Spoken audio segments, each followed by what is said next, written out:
Well, a very good evening, ladies and gentlemen. Welcome to another Flight Deck to Sim live stream today. It's the 27th of July 2021, 3 minutes past 8 of the evening here in the United Kingdom. The Queen of the Skies has finally landed at Flight Deck to Sim. Today we're taking out the eagerly anticipated Felis 747-200.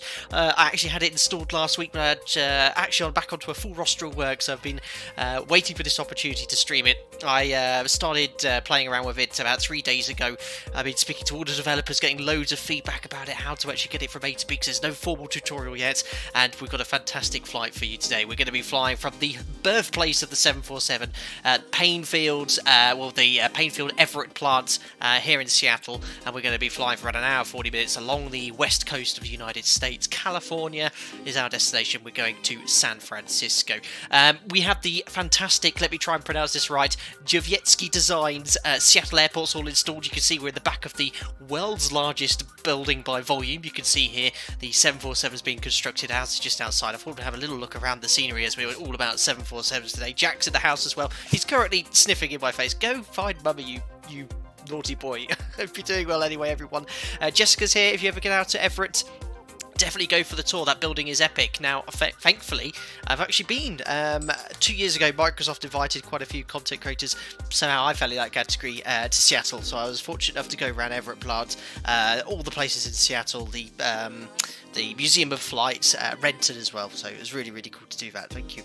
MGS1's here, Jintara Stiles, Kevin Kirkland, good afternoon from Nashville, Tennessee. Good day to you, sir. Lauren V, as you show the 747-8 production line. Yes, well, it's it wouldn't be the 200 anymore, would it? Supercal 10. Even when I watch replay, I never skip that intro. Fantastic. Lauren tried to watch the downloads to the Microsoft Flight Simulator update. Yes, very slow. I think they've put a big patch out today, and it came out on Xbox, but I had to fly the 747-200 today, and we're not doing anything else at all. Anyway, let's have a little look around then. So we're in the hangar at the moment, so this is all part of the Jovietsky design scenery. You get 5 airports around Seattle. The stock one just didn't cut it, and yeah, you got the 787 production line here. It's pretty cool. So we'll just head outside. Live weather, live time. Current time in Seattle, 5 minutes past midday in the afternoon here. And look, you can see all these lovely aircraft waiting to be delivered. I'm sure you guys have already been able to spot the 747-200 Classic. Now, I only think the original -100 is in this scheme. I don't think there was a 200 here, but this is one of the people in the beta team has made this amazing livery, which was on the first ever Boeing 747. At the city of Everett there. He's just updated the livery just prior to this stream as well, so I want to show you a really cool little thing here. You've got all the launch customers for the Boeing 747, but if you actually look here, he's just added Felis's logo there, which is a really, really nice touch, I thought. But yeah, absolutely beautiful. This is the heaviest aircraft we've ever flown in a stream. We're going to be taking a full simulated load of passengers as well. I think 388, flying at 37,000 feet, Mach decimal 85. It's an absolute bullet, this plane, really, really fast. Complete setup from cold and dark, going to be a little bit longer than usual, but I'm going to take the time to step through some of the procedures for this aircraft. Again, there's no formal checklist. It's mostly been feedback from other people and developers. They've got the team at Felis. They've got Joss there. I think he's in the live stream. He's an ex-747-200 engineer. He's flown the NG, he's flown the 777, and he's been involved with developing this aircraft. Felis is known for making the TU-154, which is an excellent aircraft. This is another step up. Everything's modelled. The engineering panel, you've got electrics, hydraulics, air conditioning, all as per the 200's design. You've got your work cut out, that's for sure. A lot to manage. An archaic, basic autopilot system compared to modern systems, but I think we'll get you from A to B reasonably safely today. I probably wouldn't book a flight with Alpaca Airways in this launch version of the 747-200, but we'll be absolutely fine there. Hello, Sharkus Racing, Rosie McGowan. Hope you're doing well. Stephen Jenkinson's here as well, and hello to Steve Mayer too. Hope you're doing well. MV Flyers, everyone's installing Microsoft Flight Simulator updates. I think I will after this, but anyway, less spinning around the aircraft. Let's actually jump into the cockpit. So it's completely cold and dark here. There are the, I think, they Pratt & Whitney. I can't remember who the developer is of these engines, but or was it General Electric? I don't know, but some of the first ever turbofan engines here. The sound on this aircraft is absolutely awesome. So no steps, unfortunately. We'll just joink straight into the flight deck. There we go. So in we go. So, yeah, cold and dark, not touched anything. We're just going to keep the music on here in the background. So, first thing I want to actually do is have a little look at this iPad and get the aircraft kind of configured and loaded, ready for the flight here. So, I was having a little play with the fuel, put around the amount we need here. So, you have Avitab installed, so you've got your charts as you're used to with lots of other aircraft here. Here's a little load calculator. So I must again stress that the Felis wanted me to tell you all it is still not ready for release. It looks like a final product to me. There's very few issues I could see my side, but it is still this isn't the final one that would be coming out there. Oh, it's Pratt & Whitney engines. Thank you. JT9D is very, very cool. So you can see the empty aircraft weight is 176 tons. I mean, that's just crazy. What we're going to do today is take a full load of passengers. So I'm going to use the 100% preset here, and that loads 388 passengers. Now, Graham from Reflected Reality Simulations, who's made an excellent video for the beta testers, has mentioned that at the moment in the Felis, they're simulating 100 kilos per passenger. So usually we use at my operator 84 kilos. So we're going to take 100 kilos of passengers and put the cargo preset to 0. With the weight of all the passengers, it sort of simulates a typical, kind of checked-in bag loads as well. So that's sort of configured here. Now you have a really cool little fuel calculator here. Now comparing it to the flight plan available, you have to unfortunately the only way to get to the flight plan is to close all the other tabs here. And the flight plan, there is a 747-200 profile on the sim brief. It's very optimistic with the fuel burn, I found. It's not far off. If you compare it to the fuel calculator in here, this is obviously matching what the real aircraft is, and I guess how the sim at least, and I'm guessing it's very close to what the real aircraft is as well. So you can see here ground distance is the one we want, which is going to be 700. Well, air distance is going to be what we want with the tailwind, so 800 nautical miles. Sorry, headwind. We've got a headwind today. We're going to be cruising at 37,000 feet. I won't put a tailwind in because I've increased using air distance. The alternate is Sacramento, which is 100 miles away, 5% contingency fuel, about 15 minutes taxi, and that's giving me 32.2 tons compared to 31. So it's not far off, but this is pretty much exactly what we burn here. This thing's burning 10 tons an hour. It is a very thirsty aircraft there. So with that done, we'll go to load sheet, I think it is, where you can get all the figures here on a load sheet, which you can print off and save as a text. But I'm actually going to go to the load calculator, to the refuel. So calculated fuel is this. You can either instantly reload it or you can tanker it, so it'll put the fuel in incrementally. I'm just going to go total fuel here, so use load sheet data, instant refuel, there you are. So I have the fuel straight in the aircraft. Payload as well, you could choose to board it very slowly or instantly, so I'm going to use load sheet data, 388 passengers, instant board and load. So you'll watch this, you can see, look, the aircraft hunkers down on its main gear as that load goes in here. So we now have a takeoff weight, well, our current gross weight of 248.7 tons. By the time we burn our taxi fuel, we'll be down to around 246, 247 there. So there we are. Fuel and passengers are all loaded. So let's get the aircraft powered up here. So I'm not using any checklist whatsoever, just from really using the guidance from one of the tutorial videos provided by Reflected Reality Simulations and some questions I had to some of the developers, which includes a 747-200 engineer here. So the power for the aircraft is here. So we'll put the battery on, there we are, and I've already got the, oh no, I need to get the external power connected, so we'll go connect GPU. Cockpit to ground, connect ground power. So we've got interactive flight engineer and first officer, which reads checklists. It won't do anything for you, you have to configure it yourself, but it will check it, and every time you forget something, he'll go damn. Ground power connected. Every time we get a damn, or I forget something on the checklist, you have to put it in chat just for a bit of a laugh, so every time it goes damn, you can have to put down there as well. So AC power's connected. You can put it straight on the bus. Again, they sort of stress in the tutorial, you want to be checking the power before you put it on the bus here. Now, the beauty of the 737NG, very reliable, the systems, you don't ever use the AC-DC metering panel to check the voltage or the frequency prior to using it as an electrical source, but you can check it there. So you can see the external power's connected. We can now connect it to the bus. There we are, closing bus 1 and 2. We now have AC power connected to the aircraft as well. So you can see we have some power, but none of the systems are illuminated. We need to go here to standby power and put it to normal.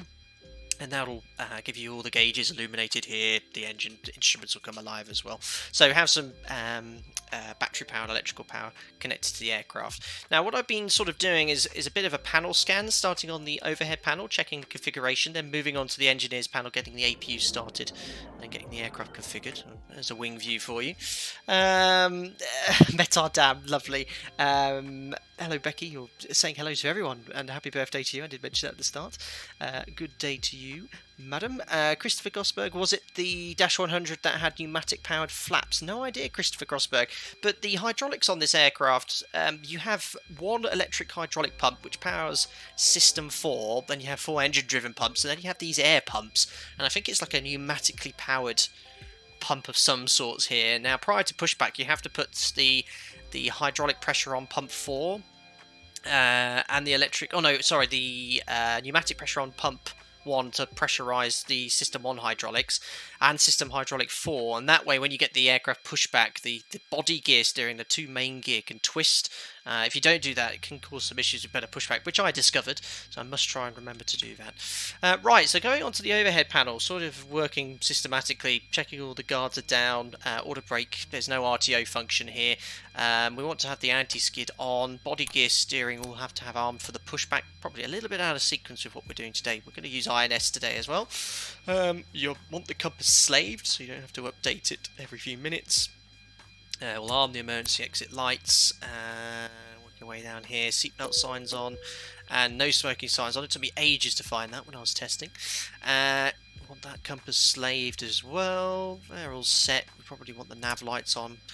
Radio master bus is on, which powers the instrumentation. Engine anti-ice off as well. You have stall, Mach airspeed warning, and over rotation tests as well.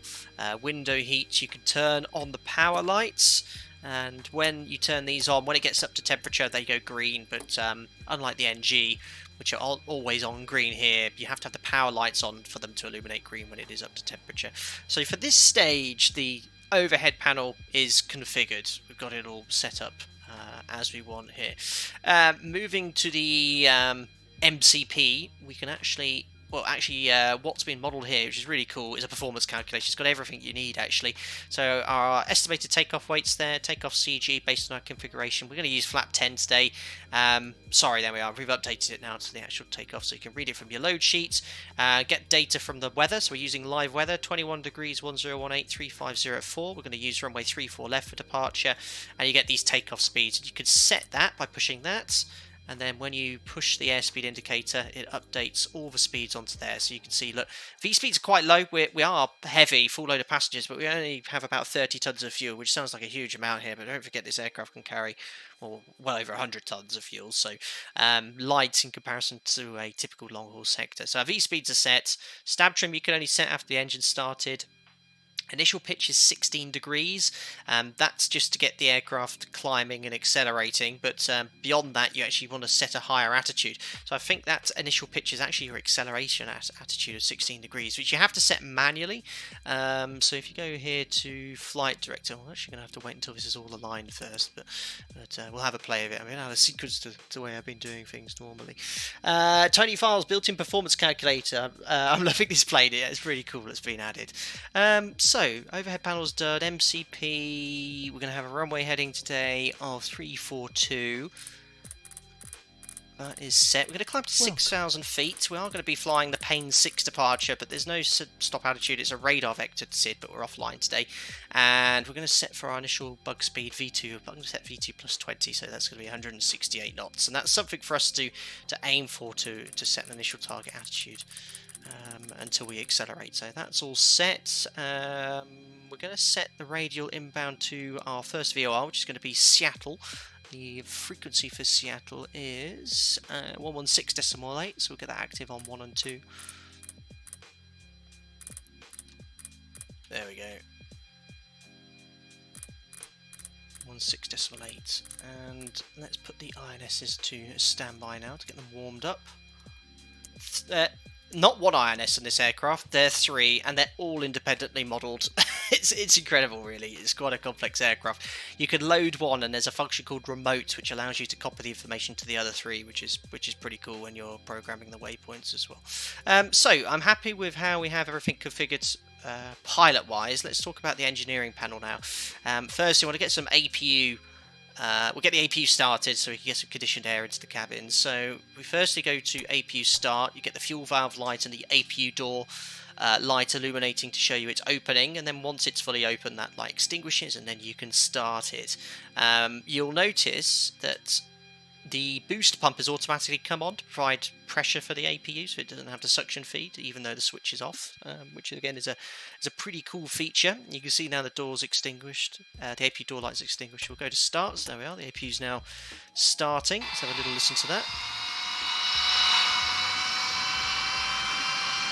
Very cool. Alexander, are we flying on VATSIM? No, not today. Oh, Felis is in the house, the developer there. To see flight directors, you need to turn the flight directors on the MCP. That makes sense. Right, there we go. Flight directors on. That's better.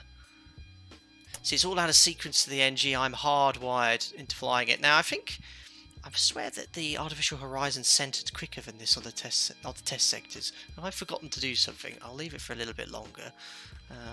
And hopefully they'll center prior to us actually getting on our way there. Supercal, I wonder how good the cockpit looks in the dark. Well, I'm planning more streams of this in the future, so we'll definitely do some night cargo flights or night passenger flights in it. Cool, so it looks like the APU's up and running. Again, you want to be checking the APU power before you put it on.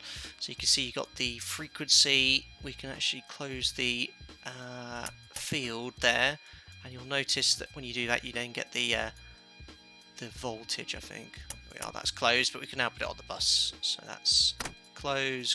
There we are. So we're now on APU power, no longer using external power. So in the 737, you want to wait a couple of minutes to get the bleed air on, just to get the APU up to temperature, but we're going to put it on straight away, and then we can actually put some packs on as well. They have these half switches, and we're actually now getting some nice conditioned pressurized air into the cabin there. So we'll put the packs on auto, recirc fans on as well. You've got the gasper, which is the little fans in the aircraft. It makes a lot of noise, so for the purposes of the stream, I'll be leaving it off, and we'll just have to have no air blowing in the flight crew's faces. But there we are, our conditioning's on. I'll put the bleed air on as well. So, what did I accidentally just move? I think it was that one. So, electrics are now set for now. APU's on the bus. Engine instrumentation, you check the oil pressure quantities as required. Looking at the fuel panel here, so you have 4 main tanks. The number 4 and number 1 of reserve fuel also has fuel in 2. I've been told that you only open the reserve valve when you either get down to 2.3 tons on the 1 and 4 tank, or you start descent, so we'll leave those off for now. But we will turn on the booster pumps. No fuel in the sense tank today. Gauges all reset. Pressurization system, we're cruising at 37,000 feet, which is set. The pressurization system is completely modelled as well. What I was told that this system is here is a rate limiter, so if the window was to blow out, it automatically drives the outflow valves to close to try and keep some pressurization into the aircraft. But you can see in auto here, the aircraft's already sort of started to pressurize already. There we are. Done the pressurization system here. Pack controls in auto. We'll leave the temperatures as they are. You can do all your fault and fire tests as you wish. Engine fire detection and engine overheat detections all here as well. I think that needs to be in normal. Hydraulics, I'll put this one to auto because we will need that for pushback later on, and we'll put the electric hydraulic pump on as well, and that allows for the main gear, body gear steering for pushback. So that is done. We've got brake temperature monitors, all of it's modelled, guys. I'm not going into anywhere near enough detail, but yeah, the fault tests. What I really like is that, just like the 737, you have 2 loops for the engines, for the overheat detection and fire detection. You could select the loop if one of them's failed, A, B, and when you do your fire tests, look, you can do a test on loop B, loop A on each engine, and when you test them both, you get the fire test, because you only get the fire or overheat detection when both loops detect an overheat or fire. Same as the NG. Same as the NG. Right, so I think engineer panel-wise, we're looking good. Felis, what have I done? I've forgotten to do something here because I haven't got any of the instrumentation centering up here. I feel like I've forgotten something really important. Well, I have, because that's not working. Stall warning, back air, speed warning, over rotation. 50, what have I 40, forgotten to make 30, sure the instruments 20, align? Oh, you have to align the 10. INS. Thank you. I did not know that. Halo AV for the €5.50. That's what I was going to do next anyway, Felis. I just want to thank Felis for this masterpiece of an aircraft. Really enjoying the stream after a full day on the sea. You're AV. Thank you very much for your donation and continued support as well. I love posting that GIF yesterday on Discord of me booting you off the boat. Hope you're doing well, buddy. That's very kind of you. And glad you're still enjoying the content. Thank you very much. Cheers, Felis. Yes, INS. Well, that's fine. That's what I was going to do next. And once the INS is aligned, we can do it. Now, Paine Airfield, guys. Unfortunately, it doesn't have any 50, coordinates 40, for any parking 30, stand, so we go 20, here to Paine. 10. We have 2 charts available for the ground, airport info, and some stuff about takeoff minimums. Finally back working after COVID near destroyed my industry. 100 I quid? spent a lot of this time off watching your streams and instructional videos learning the basics of flying. A token gesture of thanks for all of your work. J-Dog, I don't even know what to say. That's £100. Jesus Christ. Thank you very much. Well, I'll put that towards this scenery I purchased today. That's very, very kind. Thank you very much, J-Dog. I don't even know what to say. That was just a donation off the scale. Thank you very much. Finally back working after COVID nearly destroyed my industry. A lot of time watching the streams and videos, learning the basics, token gesture. Well, that's very kind, J-Dog. I don't know what to say, man. That's unbelievable. Thank you very much for your incredible generosity. That was off the scale. You've stumped me. I don't know what to say. Jesus, I better carry on with the instructional videos there. That's very, very kind. Wow. Let's go to the setup here. So, yeah, as I was saying, Paine Airfield is the airport. There's no coordinates for any of the parking stands. However, Felis can come to your rescue, because if you go here, I'm not going to use anything like Quick Align, but if you go here, it will give you your present position based, I guess, off GPS. So you can use that to insert your position as you would if you got your stand coordinates, which is pretty cool. So, going to the INS, we have standby on all 3 INSs. I'm going to use the one by the captain's right knee as the primary one to load it all here. So first thing we need to do is go to position and tell the INS where we are. So looking at the present position, 47.55.3, so north, 47.55.3, insert, and west 122, west 122, and then 16.8, 16.8, insert. Excellent, we told the INS where we are, so we can now go to waypoint and move these to align 1, 2, 3.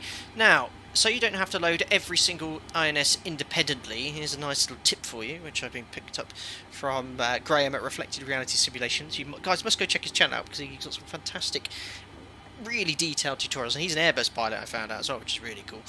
So I made a note of this. Select waypoint on all 3 INSs, so waypoint on this one, waypoint on this one, and waypoint down here, and then go to the primary INS, then remote on every single one of them, 1, 2, and 3, and then load 1, and then make sure you turn off remote afterwards, and that will make sure that all the INSs get the same information. This INS it comes with the aircraft. This isn't the SEVA one, which is a third party one, which I don't think is even updated now by the dev, which is a shame, but it comes with the aircraft. So hopefully if you end up getting the Felis, I hope you can perhaps reference this to load your INS. But now we've told the INS where it is and it's in alignment, we can go to our flight plan. You have to shut all of those, which is a pain, but here it is. So we're going from Paine Field to San Francisco, flight level 370 as we discussed, and we'll be loading 8 waypoints, but the beauty is our routing today, I've sort of stitched it together based off existing airways along the west coast of the United States to get us all the way to San Francisco. So it's existing airways, but it's also utilising VORs between the waypoints, so we can tune up VORs for each INS waypoint to cross-check our ground distance etc, etc. So our first waypoint is going to be the Seattle VOR, which I will program into the INS as our first waypoint as well. So we go here to number 1, and that's going to be north 47.26.1. Insert west 122186. Insert, and if you go here, move to waypoint number 1, you can see it's copied it across. Now, you're meant to officially check every single waypoint as you program it, 1, 2, etc, etc, but for the sake of time, we'll imagine it is working all correctly, so what I'm putting in is indeed being copied across there. So waypoint number 1 we've done, which is the Seattle VOR. We've got a lovely departure plan for you, where we've got all Orbex True Earth for the entire sector. Going to fly a little fly past of Seattle. Waypoint number 2 is the Battleground VOR. Why do Americans have the coolest ever waypoint names? They're so much better here. I love it. 45.44.9. Insert west 122.355. Insert waypoint number 3 is the Newburgh VOR. There we are, just double checking it's number 3. It is. So that's going to be north 45.21.2. Insert west 122.587. Insert waypoint number 4 is Eugene, north 44.073. Insert west 123.134. Insert waypoint number 5 is the Roseburg VOR. It's going to be north 43.10.9. Insert west 123.21. 1. Insert waypoint number 6 is the Mendocino VOR. I'm going to be into the Oakland FIR at that point there. So let's go here. North 39.032. Insert west 123.165. Insert. Excellent, just 2 more to go. Antonio, people need to realise that even though the 744 looks similar from the outside, it is drastically different aircraft. Yeah, I mean, the 747, it made it into a 2-crew aircraft, so yeah, the workload drastically decreases with newer generation aircraft as well. This is, this is particularly tough in a sim environment because you're having to do the job of 3 people, but we'll do our best today, and I hope I do my best. Anyway, point raise, that's the beginning of the star we'll be flying today, so that's north 38.048. Insert, and then west 122.521. Insert waypoint number 8 is going to be all the way down here, and our last waypoint, Hardley, and at that point we intercept a radial towards the Woodside VOR, so this will be our last waypoint, waypoint number 8, north 37.24.1. Insert, and then west 122.345. 122.345. It's like someone made that up. There we are. INS is loaded. Fantastic. So what I need to do now is turn off the remote function. Here. So remote. And remote. If you head over to the STS page, you can see how the alignment's doing. So it's saying 075 now for the purposes of this tutorial. I'm going to just do a quick align just to keep the show on the road. But it takes a little bit longer to align as it does with the IRS. You can see the alignment's complete. What that also does, it automatically moves the switches to nav. If you forget to do this, the aircraft starts pushing back, you're screwed. The same with the IRS. If it's still in alignment, the aircraft moves. You have to do a full alignment again once the aircraft's stationary. So you can see the artificial horizon is now centered. I can now set that target attitude we discussed earlier, which is 16 degrees. Remember, this isn't the initial target attitude. I want to picture an attitude which will maintain around V2 plus 20. This is my acceleration attitude, and that means when I engage the autopilot, it'll follow that pitch attitude, which is pretty useful there. Shotto, what's the remote function for? That allows you to copy, in that case, all those waypoints to each individual INS. So if I go here now to waypoint, you'll see, look, all those waypoints I programmed, 1, 2, 3, are also in this INS. Now let's put it onto a bit more of a useful page. I quite like distance time, so you can see distance from the Seattle VOR, 29 miles. Obviously time is infinite because we're not moving. And you can see already we have the VOR tuned, so that shows 29 DME. That's a slightly different range. That's DME range. 29 is from inertial range there. This INS, when it gets released, will have full DME updating, which I don't know much about. There will be guidance and tutorials on that. So over time, INS loses accuracy and you can update its position using DME. And I think, I mean, testing this sector at least 3 or 4 times now, I've noticed that by the time I get to the latter waypoints, I'm not quite going overhead, which is why I'm choosing VORs for this route today. So what have we done? We've done performance, we've done navigation, we've done the engineering panel. I think, guys, it's time to run a little checklist. So every time I forget to do something, it's going to go darn or damn it or something like that. So I need to remember to do some tests here because it will go darn. So max, I think that's an instrument cross-check of some sorts. Altitude alert test, you push that, you can dial your altitude, and then you'll get the altitude warning horn. Pull up. Ground proximity Glide test. slope. Glide slope. Rudder ratio test, you just want to make sure you get the message there. So I think I've done all the tests that are required. Let's get some checklists read here. So let's do the before start pilots checklist. Are you ready? Before start checklist, So please. let's see if I've gotten it. I've forgotten everything. Gear lever and light. Down and check. Brakes. Parked. Start levers. Off. Good. Radios. On and check. Flight control hydraulic power. On. INS. That's done. Check and nav. Compasses. Slaved. Want them slaved? Window heat. On. Seat belts and no smoking. On. Emergency lights. Did I do that one? Armed. I did, yes. Exterior lights. Damn. There you go, so you get a damn. I forgot to do something. It's a bit of a novel thing, actually. I think this exterior light is the beacon light. So you won't want to turn the beacon on at this stage because you're not ready for engine start pushback. So if I put this on, Check. there you go, it satisfies the checklist. Flight instruments. So a little bit out of sequence. Check. Altimeters and clocks. 1013.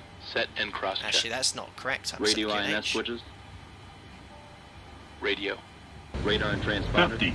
40, 30. Thank you very much, 20. B-Test. Oh, I forgot to do something 10. else as well. I'll let this read out. I just need to set the... Sorry, not the QNH, the inches of mercury, 3008. Captain Reed Felis commentary IMS POS does not update into orc juice. What was that? Let me set the QNH. I think Felis mentioned something. I think that's what Pete's trying to say. Let me just get the QNH set. 3008. Sorry, the inches of mercury. I'm in the States now. 3008. Something about juice. Pete, Captain Refinis's comments. RE INS position does not update into all CDUs.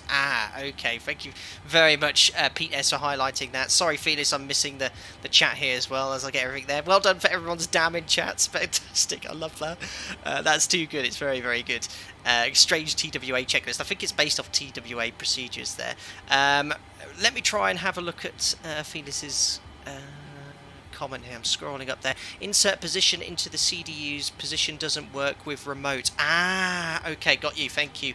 Now, even if I could sort of cheat here. I think if I push insert present position, does that is there a way of actually putting it in that way? Oh, that's a bit of a pain then. So let me just put them all in. So let's go to position. Oh. Thanks, Felis. See, the thing is, there's no checklist, so forgetting to do those sort of things there. Oh, I think it might have done. Maybe because I use quick align, it's done it for me. Because checking here, look, they're all showing the position. So I'm guessing it has done that because I used the quick alignment function. Maybe that's why, Felis. Not sure there. That will work. Thank you, Felis. Excellent, excellent. Well, thank God for that. Right, what did I forget on the checklist? We got another damn, didn't we? Checklist, radar and transponder. So stand by. Yes, need to warm up the weather radar. So there we go. Stand by. Indicator lights. Check. Engine and wing anti-ice. The weather radar works, by the way. It's Off. really cool. Stall warning.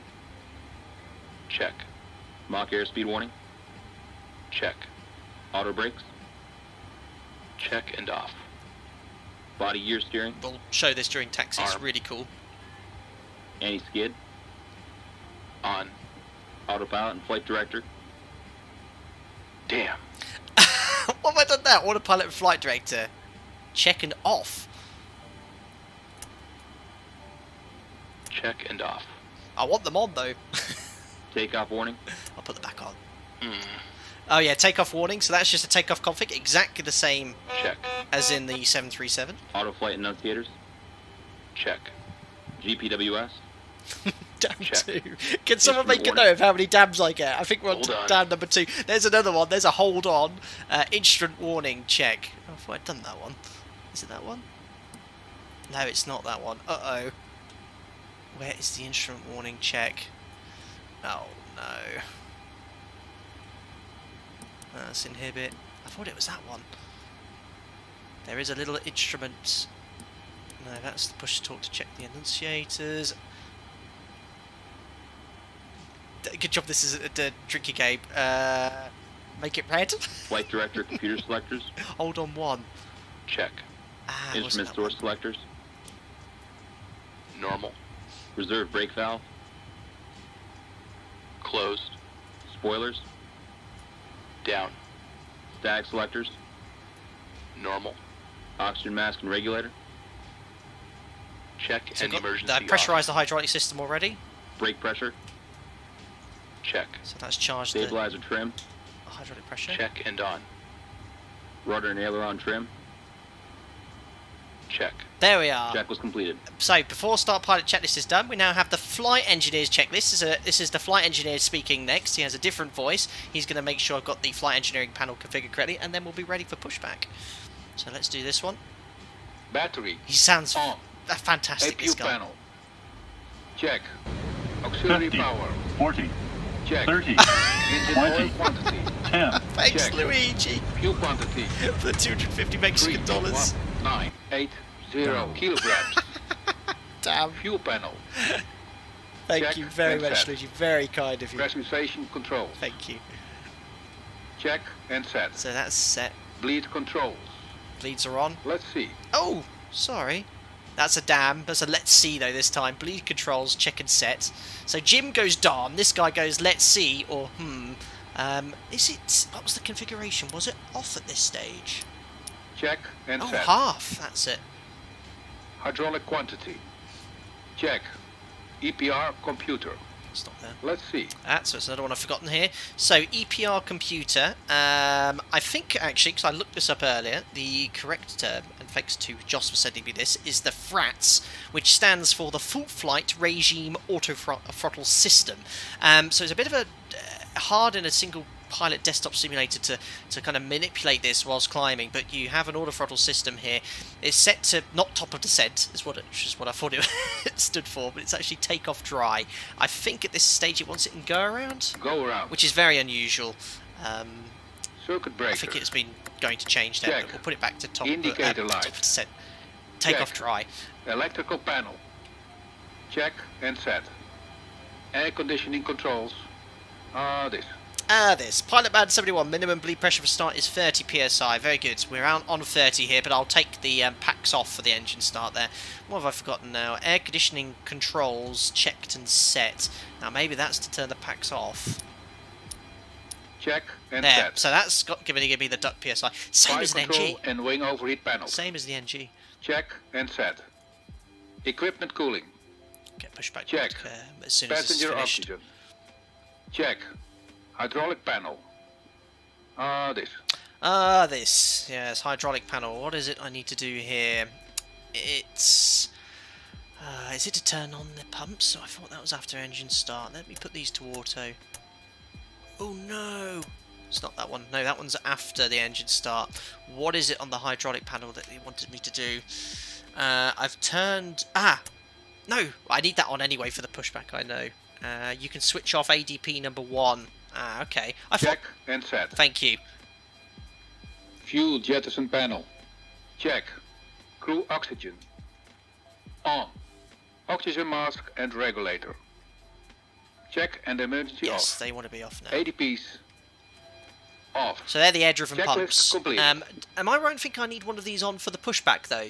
Don't I need ADP number 1 on for pushback for the body gear steering? I'll have a look there. But I think we're all good. I think next is after engine start. So I'm going to order better pushback now and get it ready. So pre-planned pushback. There's one I made earlier, but I'm going to make another one just in case. There we go. Let's put ourselves off the line. The aircraft was only wheeled out the factory. Ground to cockpit, plan acknowledged. Call me through the menu when you're ready. And just before the stream. Ground to cockpit, toes driving up. Excellent. Pilot Man 71. GA is selected on the frats to have the frats maintain a continuous EPR rating, bypass the 80 knot lockout. During takeoff, though, I mean, I guess you use takeoff dry. 50, GA is 40, full thrust, not 30, sure. 20. Thank you very 10. much, Alpaca Statistics, for the £3.60. Let's see what we've got to say. I'm sorry, but there are just too many exceptions being thrown for us to keep track of. You're on your own. Thank you, Alpaca Statistics, who, I think I know who it is. He keeps a log of any little minor mistakes or anything like that. It's obviously very high today. That's very kind of you, Alpaca Statistics. Thanks for coming in there for your £3.60 donation. Very, very kind. Perfect. Okay. All doors, hatches are closed. Ready to connect. Vanguard, very good. I was just about to do that. We're going to do a little taxi and SID briefing now whilst everything gets connected prior to the pushback here. So, yes, a big request.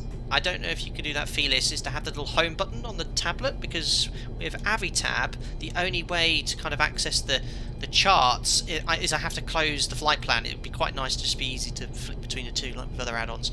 Anyway, let's get Paine out.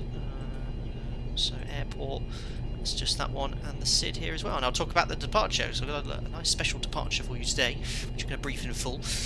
So here is Paine, Everett. What is the actual tech name? It's actually Snohomish County, Paine Field, Everett. That's the full name.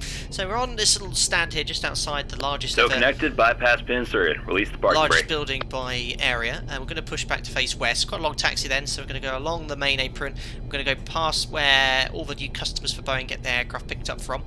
We're going to enter via this gate here onto Alpha Taxiway, full length departure runway 34 left. So not much else to say there. And the only SID out of Everett is the Paine 6 departure. Climb on heading. That's all it says. So basically maintain heading, and then you get vectored or direct routings from ATC by radar.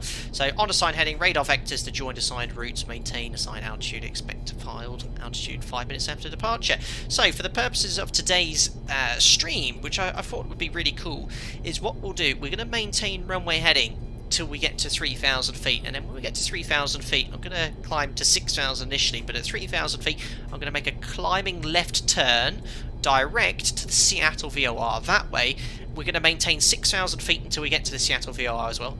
Probably wouldn't get away with this in real life because you'd cause issues for arrivals and departures into Tacoma, but this will take us right over Boeing Field, Renton, the city of Seattle, and I've got all this awesome Orbex scenery, and it'll be really cool to do a kind of iconic flight past it, in a, you know, what is where this aircraft was created. And I'm sure, I don't know if anyone from Washington here is watching, but the state of Washington, I think it'd be really cool to do a flight past over Seattle City downtown at 6,000 feet. Once we get to Seattle 6,000, we'll climb up to our cruise flight level 370, so that would be pretty cool.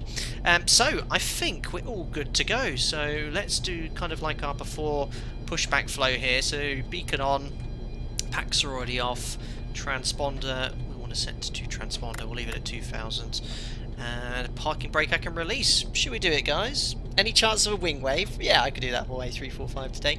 Crab Maniac, it has default FMC or INS. What more could you want? Yes, it comes with the default X-Plane FMC. Yeah, I think if you want to go on VATSIN, that's going to be your best Parking brake release. your best bet. And I perhaps I'm going to actually utilise that. Disconnect ground power. Oops, I forgot to disconnect. Ground power GPU. disconnected. And the chocks. Hold on, that's going to cause issues. So don't forget to remove Cockpit chocks to as well. ground. Remove the chocks. There we go.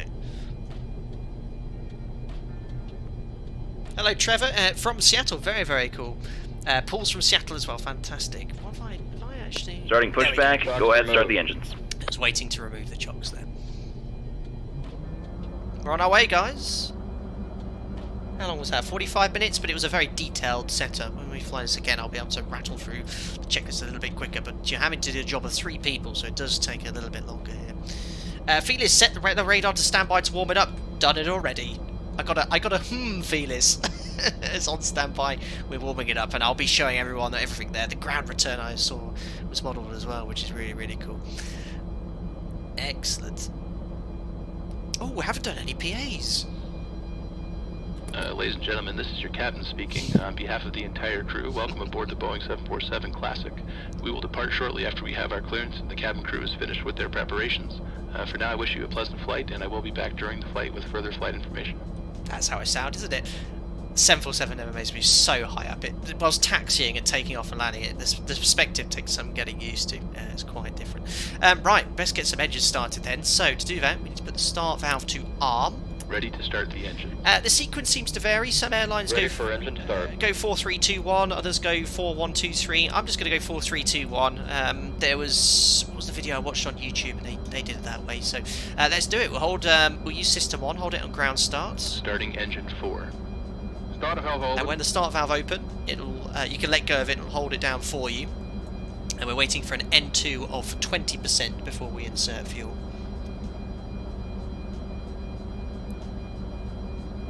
Gross weight preset, don't forget to do that, but it does it automatically for you, which is quite nice. We have oil pressure, 20% coming up. 20% and 2. We're going to go to idle. Fuel on. And we'll do some outside views as well. Simon, the Zebo's PAs have a strangely familiar voice. That's definitely a hmm.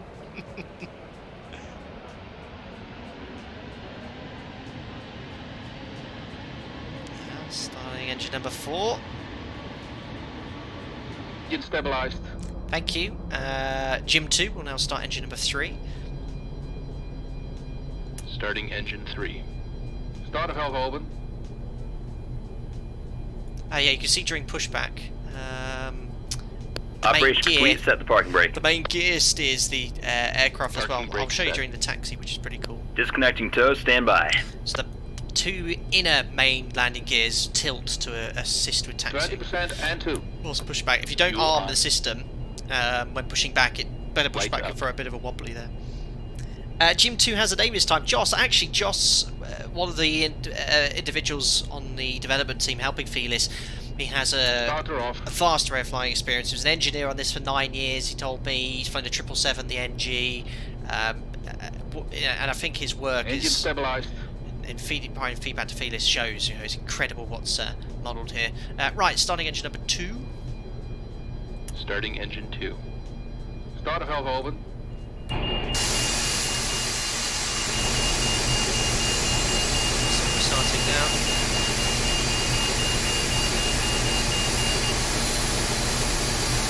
Tow is disconnected, bypass pin's been removed. Hand signal on the right, she's all yours, Captain. Thank you. 20% and 2. Fuel on. Oh no, that's the one we need. That's such an iconic view. I did the voice for the flight engineer. Very cool. That is, I can confirm it is Dutch then, that voice. I saw some people chatting about it then. And now just engine number 1. Engine stabilized. Starting engine 1. Start valve open. Sat on the ground then, we're burning 800 kilos an hour per engine. So this just sat on the ground is what the 737 burns during the cruise, and then some. Just a gas guzzler. 20% and 2. Fuel in. Fuel on.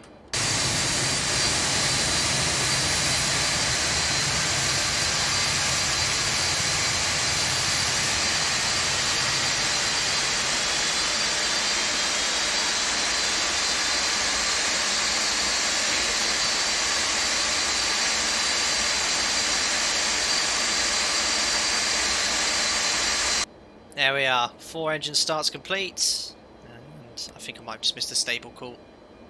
Yeah, I might have just done that there. So yeah, 4 engine stabilise. Everything looks within limits. We can now do our after start flow.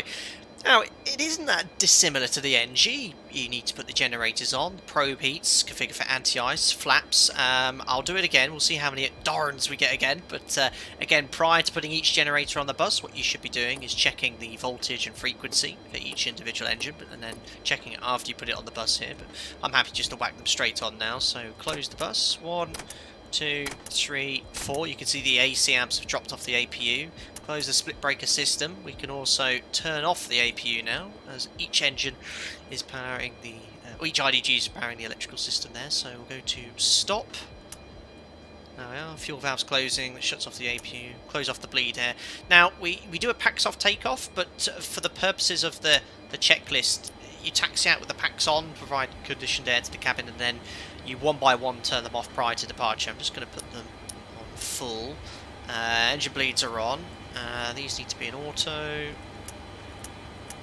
I've probably forgotten several other steps here, but flaps to 10. So 1, 5, 10.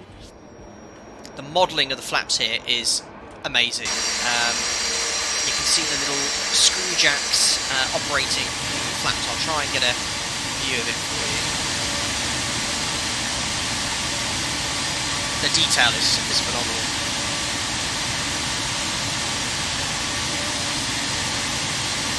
Don't know whereabouts it is though. Oh, so much fuel and noise and pollution. I love it. I'll try and show it to you later. Flaps are in 10. Flight controls, full forwards, and I'm going to be checking the indications here. So full forwards and full back, full left and full right. Here comes the rudders. Got to be nice and smooth on this. Full right, full left. All I have is the probe heat, which I've got to do. I think we've got everything sorted there. Turn off the start valve. Let's see how much I forgot. So, start checklist. After start checklist. Flight recorder. On. Start switches. Off. Beacon lights. On. Brake pressure. Check. Start levers. Idle detent. So far, so good. Engine anti-ice. Off. Electrical panel. Let's see. Uh-oh. Electrical panel. What have I forgotten here? Electrical panel. So... these are closed and off. These are off and tripped. All 4 IDGs are on. Felis. Where's a tab? Yeah, very good. Well, it's actually a let's see. What have I forgotten here? That's closed. These have been these are tripped. We've got all the IDGs on. Galley power, thank you. Check. Pack valves. Open. Dual warning lights. Out. Hydraulic panel. Check. Flight recorder. On. After start checklist completed. Superb. We've got the taxi checklist coming up next, which we'll do when we start taxiing here. So yes, what I forgot to do, well, you want it off for engine start with the galley power, so you can make your coffee. Galley controls a lavatory fan here, and chillers for the champagne, caviar, and lobsters for first class. There we are. So they're all on there, and I think we're all ready to go, guys. So we'll imagine we requested taxi, and we use the runway turn-off lights for taxi, and I'll be the inboard lights on as well. So parking brake release. Parking brake released. And that gets rid of the last anti-skid lights. We'll do a config check, make sure we don't get a takeoff config warning. The one thing I forgot to do was set the trim. Well, I didn't forget to do it, but you can only do it after the engines are running. So, actually the same as an A320, isn't it? Unbelievable. Where is the load calculator? Stamp trim 3.9 units. So, 3.9 units. I think I might have to put it in the green band. There we are. There we are, I think we've done everything. So, checklist complete, parking brakes released, and let's do a config check, see if we get a takeoff config warning. We don't, so the aircraft's configured, let's go. A little bit more thrust. Now you're so high up in the 747, the speed, you know, you taxi around on the apron here, max 15 knots, but 10 knots feels like you're doing about 2 knots. And during the rollout as well, it's a very unusual perspective. It feels like you're going much slower than you actually are. Damn it, turn on the trim air, thanks. Yes, that will help with all the packs there, thank you. Trim air, exactly the same as on the NG as well, what the trim air does. You imagine what an air conditioning pack does. It takes hot bleed air, conditions and cools it, which requires a lot of energy. Instead of then using the packs to warm it up again to set a temperature, what the trim air system does, it takes hot bleed air and puts it into the zone to get the desired temperature. Nice casual pace here, 2 knots, it's a little bit too slow. Try not to whack our wing on anything. Make a left turn here.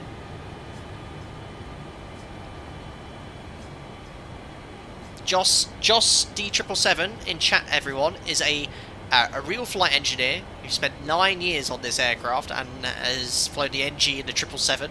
If you see anything in the chat, make sure you highlight it. And I've seen his most recent thing, which is set cabin altitude 1,000 feet above your flight level. So we want to set that to 38,000 feet. I wonder why.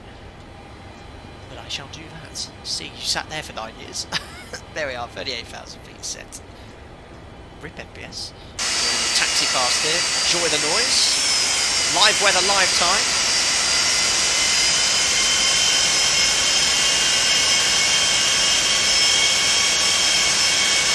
Congested as we stand there.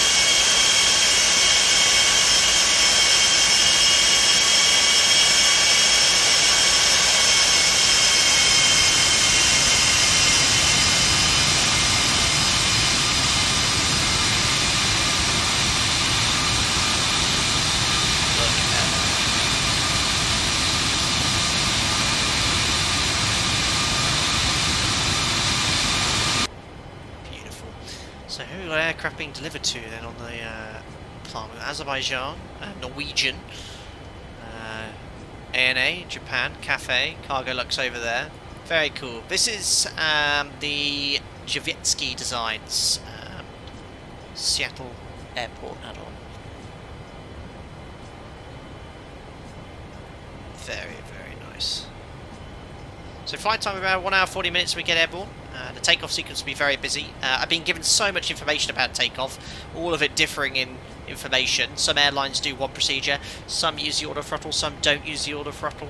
I was having a look at some guidance from Joss regarding the guidance, I think, from TWA, and they said they use the auto throttle for takeoff. I think someone referenced in a video of a 747-200 taking off in real life, and they didn't use the auto throttle. So I'm using a bit of a mixture of several procedures, hopefully, to get the job done. Right turn here. And then we'll do the before taxi checklist. Start turning the packs off as well, ready for departure.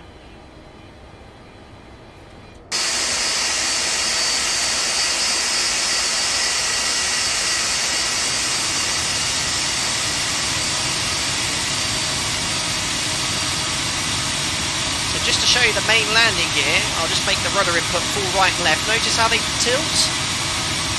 They're turning. That's to assist with the nose wheel steering. Otherwise they'd be scrubbing everywhere. Just look at those two chilling out. I didn't even notice that when I tested it. Just seen it now.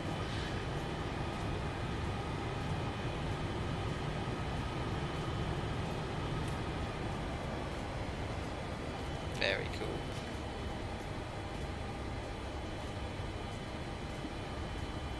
Guys, if you are enjoying the stream on the 747 Classic, it's been a long time since I've done like targets, but 747 likes would go amiss. Sure, smash the thumbs up button as well. I don't think Felis has announced a release date for this aircraft yet. Remember, this is in closed beta at the moment. It's not the finished product. As I mentioned at the start, it does feel very finished and complete. He did actually post an update to it today, but as many of you know, especially my members and regular followers, if there's an update just before a stream, my #1 rule these days is don't update it, because I always test the sectors first. Even if it's a Zemo mod, I've at least fired off one test flight prior to a stream. And sometimes if you update just before the stream without testing it, something's changed or something's broken. You've got to be a bit careful with that. Right, let's do the before taxi checklist. Go up to about 20 knots there. Taxi checklist, please. Flaps. Flaps 10. Flaps 10. Takeoff data, EPR and airspeed bugs. Set and cross-check. Stabilizer trim. Set in green band. Probe heat. On. Flight controls. Check. Yaw dampers. Check. Seat belts and shoulder harness. Check. APU.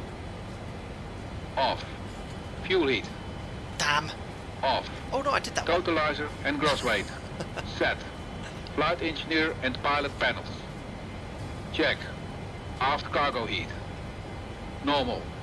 Seat belts and shoulder harness. Check. Not a single, Taxi checklist not a single complete. damn it or Oh no, or darn. Perfect. You forgot to do PA2. Felis, is that the full before takeoff PA?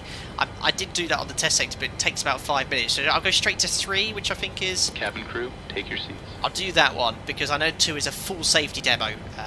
We'll be waiting for that before takeoff, but I'll try to remember that next time. Waypoint Richie clock, damn. Ivan Granson releases soon, and you're a beta tester. Very cool. Very cool. Yeah.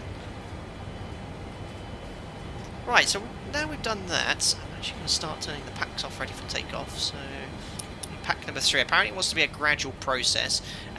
Very important to not forget that, because you'll then be taking off with the aircraft depressurised. But from what I understand, just said, well, I asked someone, they said, yeah, packs off was a normal thing in the 742.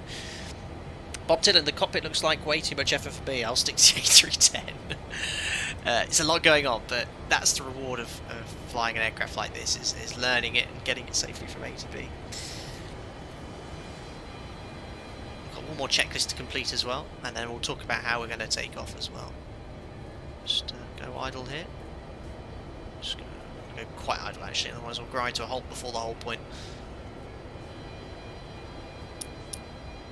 So packs are all off now for takeoff, and we can do the before takeoff checklist. Before takeoff checklist. So I'm just going to stay at the whole point for a second as well. Icing considerations. Check. Cabin alert. Check. Transponder. Hold on. Hold on. What have I done? TARA probably. I could be forgiven for that one. Let me just get nicely at the whole point here. And one thing that's really important is to make sure you turn off 40, the 30, gear, the main gear steering as 10. well. Thank you very much, James Bryan, for the £10. Very kind of you, sir.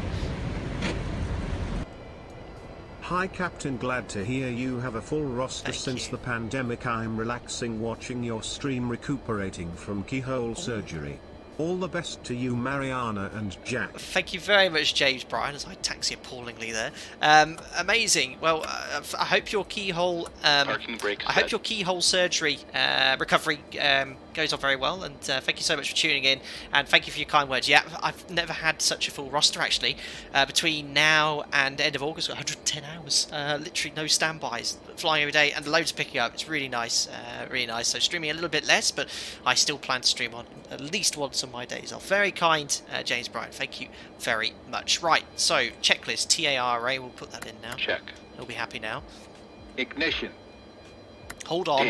Damn. Let me just put the weather on. So start switches to continuous, so basically flight start. But I had to taxi out with them off, otherwise they're still not happy. Flight start. There we are. Body gear steering. Damn. That's another damn, but I actually need that on at the moment to get lined up. So I think this is done when you're actually on the runway. So we'll skip that one because Back I need it to valve. line up. Closed. Pressurization mode selector. Love it, guys. Auto. Fuel boost pumps. On. Cross feed valves. Check. Before takeoff checklist completed. We're ready. The only thing I Parking need brake to do released. is turn off the body gear steering when we're facing down the runway. So lights on, strobe lights on. We'll imagine we've been cleared to line up and wait. So MCP, on flight directors are on. MCP is set. Transponder, TARA, strobe lights are on. Land lights are on. Checks complete. Takeoff dry, EPR. There we are.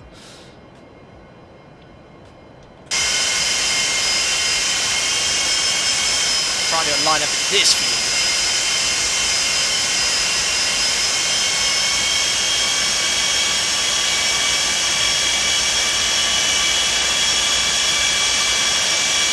Here we go, you got it, JB.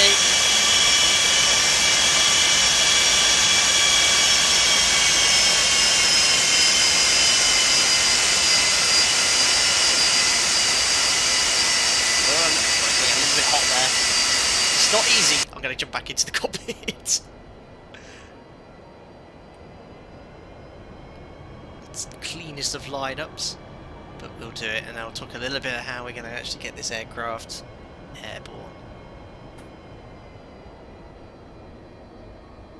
There we are, pointing in the right direction. I've got the courses set. Actually, I want to set a course sort of as soon as I make that left turn after departure, I want to be heading towards the Seattle VOR, which is already tuned. So I'll just make a turn. Whatever radial on, we'll route direct to the VOR. So let's talk about the takeoff then. So auto throttle, I'll flick to on.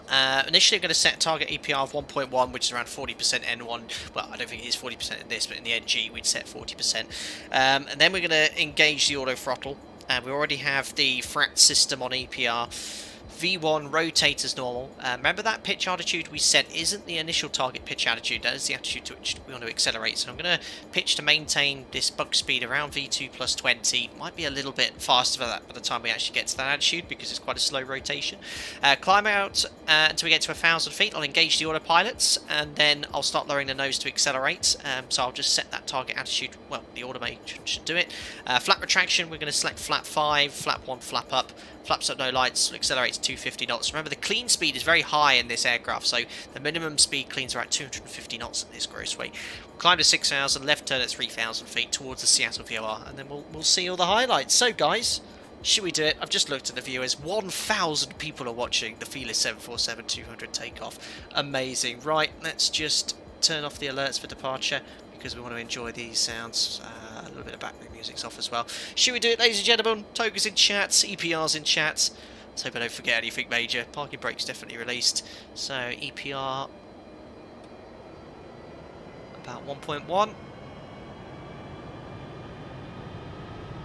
About 60%. That has us. That's all stabilised. And auto throttle on. Set takeoff thrust.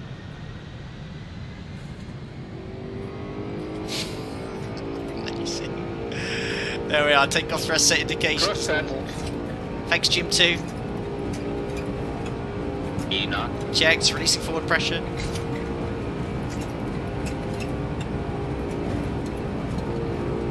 V1, rotate. Up we go, 2 to 2.5 degrees per second.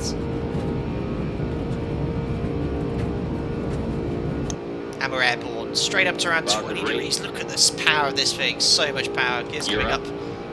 Just to maintain that speed we want and trim.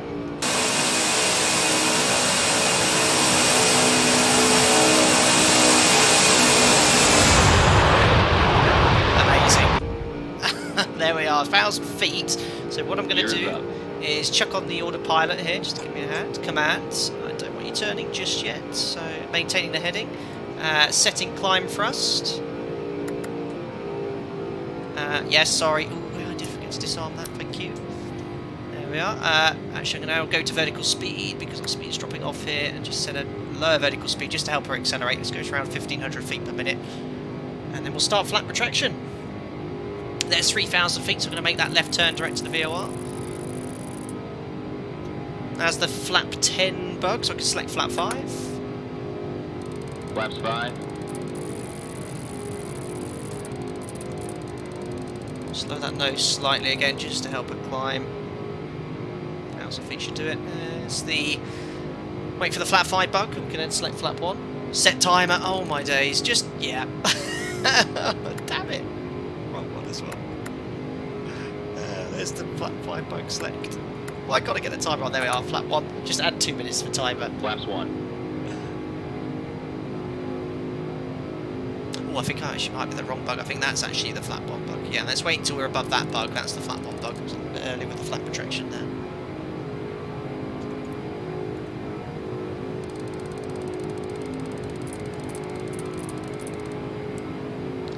There we are. So that's when I want to select flaps up. Flaps up. Perfect. So, arm that, otherwise the aircraft won't level off at 6,000 feet. And we're just going to maintain 1,000 feet per minute. Set this to speed. The auto throttle will now maintain the bug speed, so 250 knots. So the thrust will start coming back here. And now, that's actually worked really nicely for the VOR Seattle. So I'm just going to go to VOR lock. There we are. So now the navigation. We're flying inbound to Seattle. What's that? We're on the 335 radial. There we are. So 1 to go, 1,000 feet per minute, 250 knots. And that's it. We can now do the after takeoff checklist. So gears off. There's no auto brake RTO function. Put the packs on. I think this is meant to be done nice and methodically. You know, each time you put it on there, check the pressurization. If you whack them all on, you're going to hurt everyone's ears. So are, aircraft seems to be pressurising. So that's good. Turn off lights. Ignition pressurisation. Let's check this then. So cabin altitude is climbing 500 feet per minute. Diff pressure increasing, so we've definitely got pressurisation. So set, and that's it. 500 feet to go. That's pretty much it. We'll just run the after takeoff checklist here. See if we've forgot what we've forgotten. After takeoff checklist. Fuel heat auto. Gear lever. Off. Where is it? Landing and logo lights. Hold on. Damn it! Landing and logo lights. What did you want turned off? Off. It was all the lights off. Ignition. Check.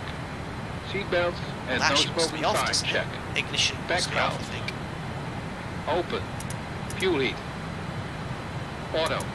After takeoff checklist completed. There we are. We should be levelling off at 6,000. We'll do some external views over Seattle before we head on our way up to flight level 370. So I think we're all set there. That's looking good.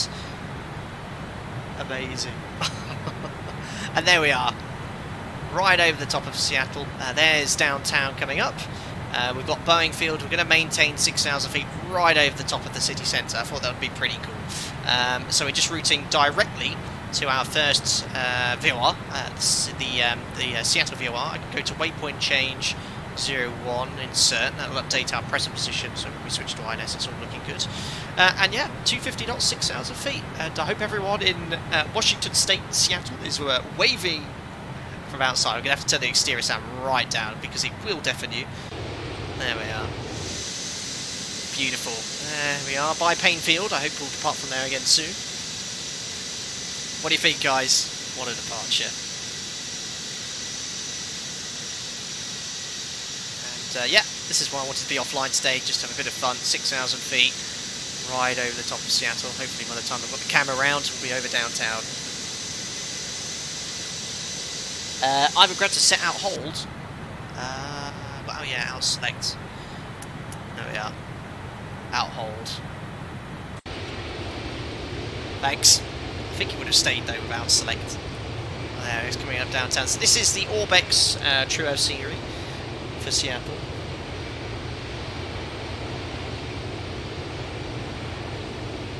I think, excuse my PC as it loads it in from my second drive. That's why the textures are not quite clear. That's actually not the Orbex scenery. My PC is, I can hear the CPU whirring away, but the textures will improve. I've definitely got the HD one installed. Will come. Trevor, fly right over my house. Wish I could hear that roar in real life. Very cool. I've got to see downtown here. There's, I guess that's where the Museum of Flight is. It's here, and there's SeaTac there, straight ahead. There we are. You can see that the textures are now coming in, so it's looking a lot clearer, and then my performance increases as well. So when I went to Seattle, Microsoft invited me to go try out Microsoft Flight Simulator before they announced it publicly. I can't remember that building. There's like an arty-farty place. There we are. There's the Needle, just here. There's the Carousel. Can't remember what it is, but yeah, right over the top of downtown.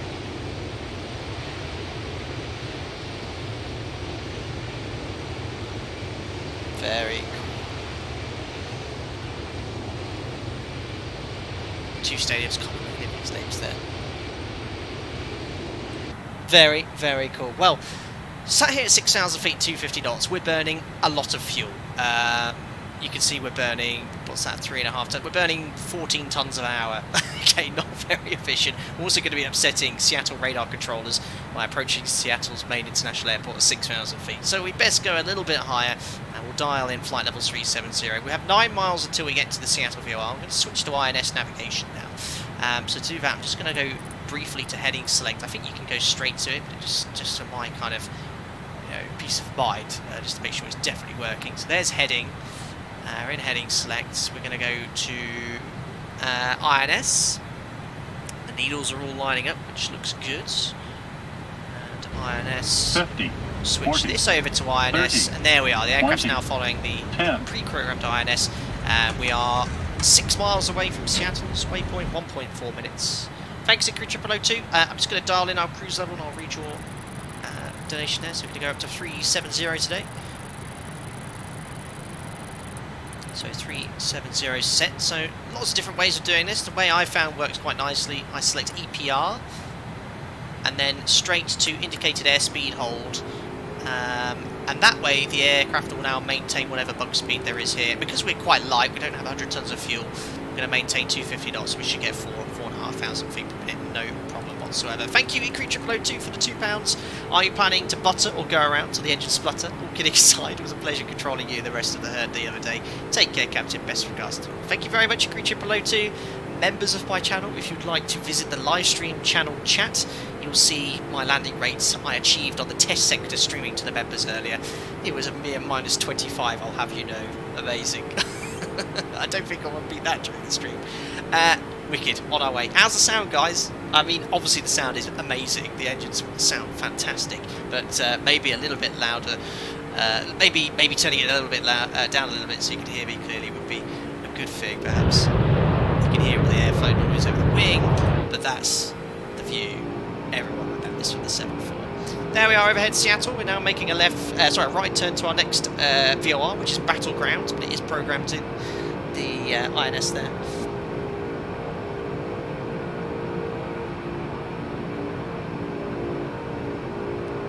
Charles, does the INS automatically correct using DME, or do you have to manually enter bearing and range? I think 50, you need to tune the frequency 40, as well.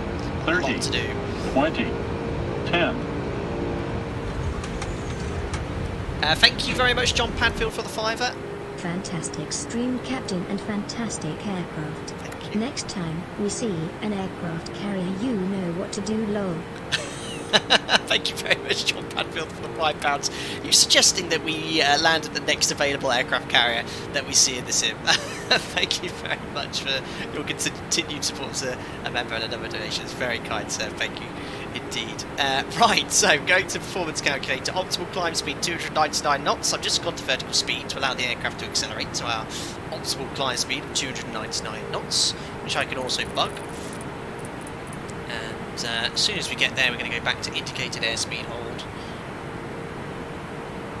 Again, there'd be several ways you can utilise and manipulate the automation to get this desired result. I found this works quite nicely, but you can keep the engines at climb thrust without having the order from go up and down. And now I've re-engaged indicated airspeed hold. It's going to pitch to maintain 299 knots or so.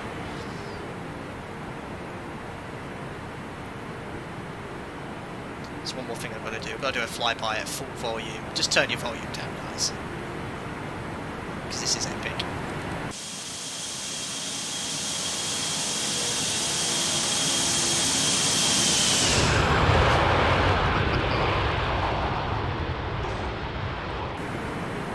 Sweet. I'll turn it down again so when we next go outside it doesn't deafen you. Josh, you can do 320 knots, Mach decimal 84. Very good, so I'll do 320. 50, 40, 30, 20, So 10. just set as a target, it doesn't actually change anything, so we'll go back to vertical speed. I'll lower that nose a little bit, just to accelerate to 320. Thanks, Pancake King 78 for $2. The least you could do is add one more knot. Very good. Keeping it to we'll go to 320 now, as advised by Joss, our Felis' residential engineer, a real flight engineer. He flew as an engineer on the 747-200. Yeah, 320 climb speed at the 737. You're approaching VMO, so you're not used to this. I mean, look at VMO; it's like 370 knots. Absolutely crazy. Just lower that nose just to help it get to that speed a little bit more. 1500.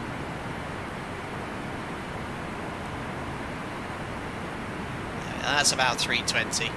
Indicated airspeed hold. And look at it go.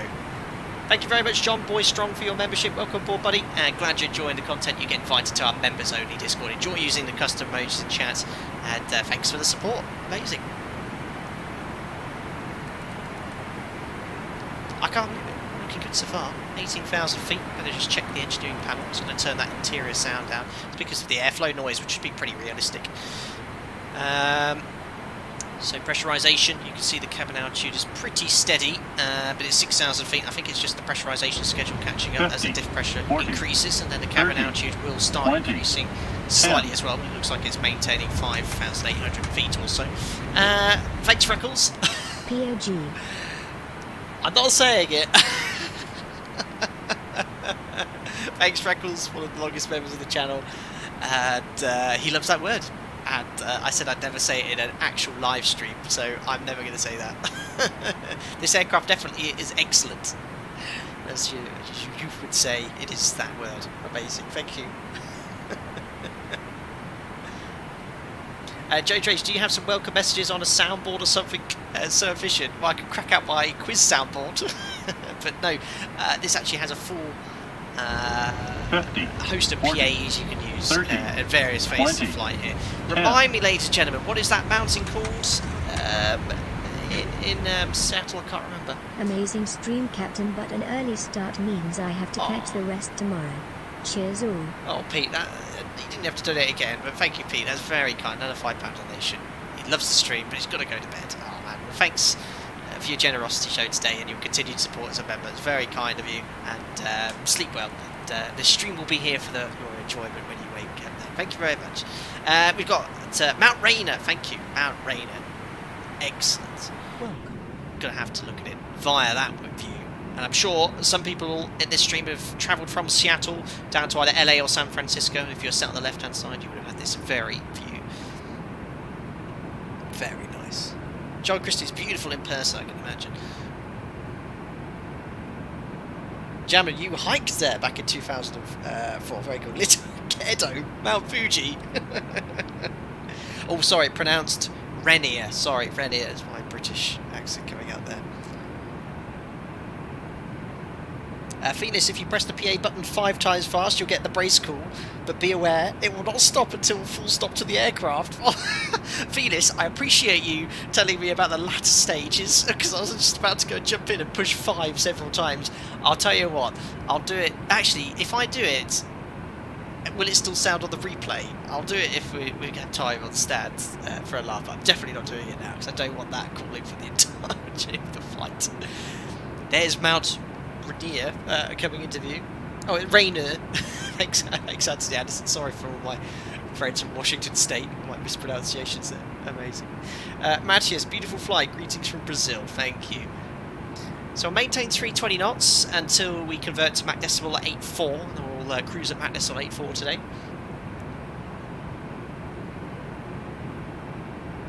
David Moore flying to the Golden Gate. Unfortunately, our approach today takes us kind of like to west over the Pacific and then onto 28 left, so we actually won't see the city today. There is Mount Rainier into view. There we are, so 320 knots indicated. Look at that, nearly doing Mach Decimal 8.0. What an absolute beast. What an absolute beast. So sector then is going to take us towards Oregon, Portland, sorry, and then we'll be heading pretty much along the coastline, heading over off to the Pacific, and then our arrival today is one of the only conventional arrivals from the west or northwest into San Francisco. We're doing the Point Reyes arrival, so we'll turn off INS when we get onto that arrival flying conventionally because it's VORs all the way in there. Oh yeah, I even have it on my flight data sim map there, Mount Rainier. Very cool. Decimal 8.2, so we're going to shortly convert to Mach Decimal 8.4, so we're going to switch from indicated airspeed to Mach hold. Felis, you can also release passengers, listen to the flight announcement PA, turn the volume on the audio panel, or move camera into the cabin. Yes, I did see that from Graham's videos, so if you go to here, you've got to turn up PA and you can actually hear the PA audio in the flight deck, which is pretty cool. So I'll release the passengers then. Ladies and gentlemen, the captain has turned off the fasten seatbelt sign. However, we always recommend to keep your seatbelt fastened while you're seated. In a few moments, the flight attendants will be passing. See how I turn it down? It turns it down. As well as Very a light cool. meal. Alcoholic drinks Decimal are also 8.4. available at a nominal charge. Now, sit back, relax, and enjoy the flight. So Mach hold is a little bit late doing that, so it's actually going to probably climb at Decimal 8.5. That's not a bad thing. Excuse this, it's because I have Orbex TrueAV installed on a second drive, so it takes a while for it to read in, but it does load eventually. Look at the scenery, absolutely epic. Really nice. Oh, yeah, what is it? It's 1960, so no problem. Smoke away. She sounds super relaxed, I know. Plainly, can we have the brace automatically when exceeding rated set 1,000 feet per mile on 1,000 feet per minute on final? Well, actually, plainly, some approaches you might need to do 1,000 feet per minute if it's high, as long as you brief it. You know, not much more beyond that. Oh no! What happened to my timer? Oh no! Blast. No, I moved GMT. Right, let's reset that. Run. We'll just have to add. Someone can work out how many minutes it took us to get airborne at this stage. And then we'll add it to that. Oh, actually, it's 1970. Still smoked in 1970.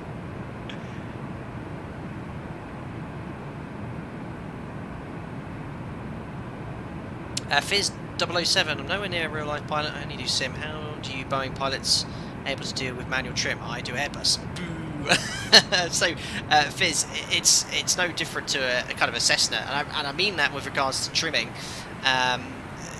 This is the exact control column that's on the NG.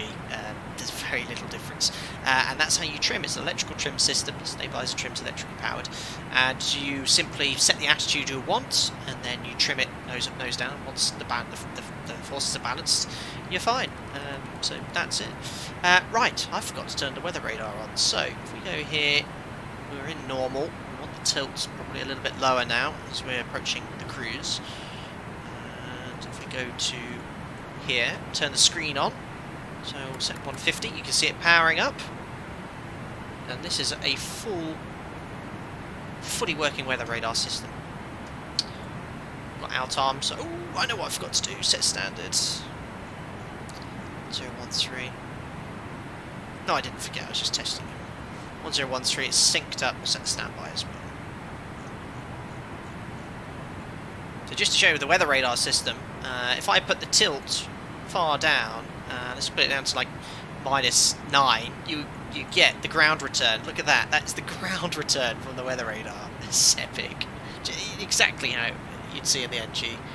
Really cool. Plus 19 minutes on the timer. We'll call it 20 for the mathematics guys.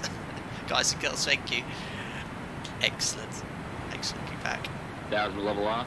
Thanks, Jim. So tilt, weather radar tilt, you know, once you're in the cruise, you want sort of -1, -2, and that way it sort of scans there. What we do, we set the tilt so you get a little bit of ground return at around 80, 100 miles or so, and anything in between that is potential weather, which you want to avoid there. It's pretty cool. How's the fuel panel? Joss, it should be configured correctly. We've got 4 main pumps all on there. I was told when the fuel gets to less than 2,300 in 1 and 4, or you start descending, that's when you open the reserve valves. Does that sound about right? No fuel in the centre tank, but yes, obviously not a full amount of fuel. Right, so approaching our cruise level here, so we want to go from EPR to MAC. So the autothrottle's maintaining the MAC number, which is the cruise MAC. You can just set that. It's not following that, but that's what it's using, and it's in out select. And there we go. We've reached top of climb.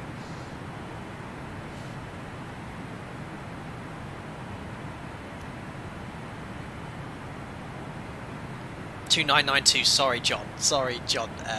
You're quite right, John Franco. And there we are, flight level 370, and I think that's Portland ahead.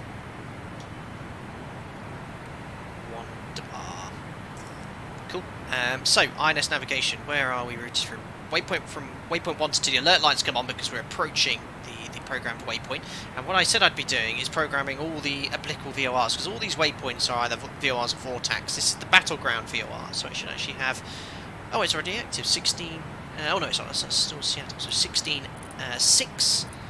There you are. You see the RMI needle swinging. The HSI won't adjust because that's actually following INS. You can put it on Jim's side as well. 16.6. And if the INS were to fail with this routing today, it wouldn't be a problem because I can just route with VOR to VOR there. 50, 40, 30, 20, 10. Thanks, Anthony, for the $20.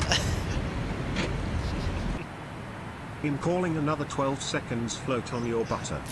Thank you very much, to Teal for the $20, referencing that butter I managed earlier, a minus 20, a minus 25, but it was a significant amount of distance I used to ensure that butter. Thank you very much. Cheers, guys. Our holds engaged. Anthony, thank you for the continued support as well, man. You've been here since the start of the membership program, so thanks a lot, buddy. Anthony from Minneapolis, very good. Mahmood Awad, ETA. So, I mean, we don't have any way of accurately calculating it. I think you can actually go waypoint change and then enter the last waypoint to get a rough idea. But you got the one up here. There you are, 21:43 Zulu. So an hour and 10 minutes. Probably a little bit longer because we're going to be landing on the westerly runways, descending and slowing down. So I'd say around 21:50 Zulu. So an hour 20. Alex Aviation, 80k subscribers. Heathrow to... where is that? Somewhere in... Victor Hotel, Hotel X-Ray. Sounds in Asia. Set cruise mode. Thanks, guys. Thanks a lot. So, yeah. Well, actually, funny enough, on my operator, we set max continuous thrust in the cruise now. Is our target N1, just to allow for any situations where we get into low speed. That would just change the EPR. Right over the top of the Battleground VOR then, we're making a right turn inbound to our next programmed INS waypoint, which also happens to be the Newburgh VOR, which is 17.4.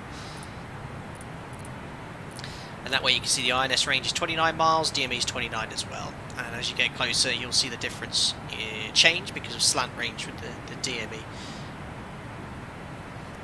Clapstone, you should go to Palermo.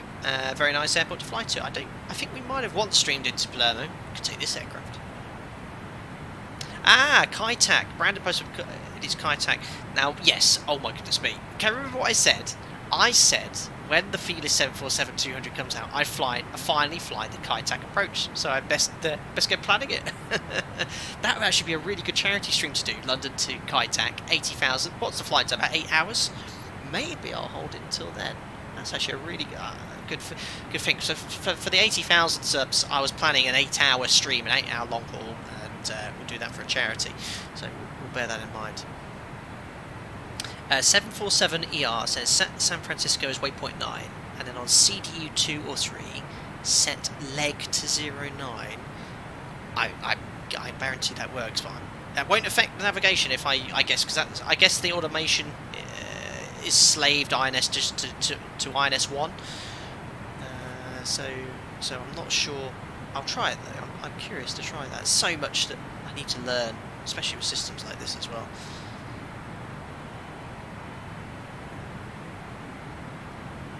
Very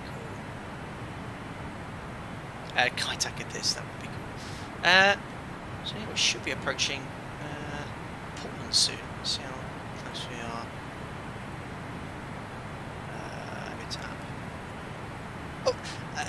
We're overhead Portland, ladies and gentlemen, or Vancouver. I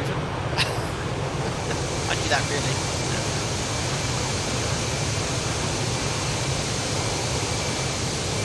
It looks so good and true.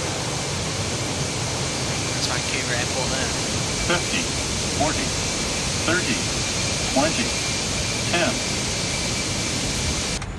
Thank you very much, Steve Mayer. Again, very generous of you. Excellent stream, boss, and well done to Felis and his team. Thank you again, Steve, for your continued support. That was very kind of you, coming in with a donation. Thanks for the $5, and absolutely, I'm glad you enjoyed the stream, but well done to Felis and his team. So, I mean, I was going to say it's the end, but I was invited to the closed beta, which was really nice. A lot of other content creators were as well, and I know they've been streaming it as well, but the input and help I got in preparation for the stream was incredible. So Joss, I know is here, Joss D777, thanks for the DMs and those documents you sent as well. That really answered a few queries which I had as well. Graham from Reflective Reality Simulations, I haven't actually spoken to, but he made a fantastic tutorial for all the closed beta testers, which really helped me get this aircraft set up as well. And Willie614, who helped with some questions as well. There was a few other people in the Discord which they were very quick to answer my queries. So thank you very much. Again, I have no experience with this. It's the first 747 Classic I've flown. Only downloaded it 3 days ago. I've done 4 test sectors, but it's incredible. The more I learn about this aircraft, the more I can see its similarities with the NG. Obviously, the NG is completely different with regards to operating and it's a hell of a lot easier, workload's a lot less, but I can see how, when Boeing made this, it translated into their other aircraft. It's incredible, really, how some things just haven't changed. The kind of logic between the systems, how they all work, it's incredible. Felis, the autopilots are slave to their respective INS. Autopilot A to INS1 and B to INS2. INS3 is kind of redundant. It's very cool. Very, very cool. Thanks for subscribing, Nick Coles and a plucky Brit. Welcome on board, guys. Very cool. Alright, I'll try this then. That suggestion by the 747er. Set San Francisco to waypoint 9. So we need the coordinates for San Francisco.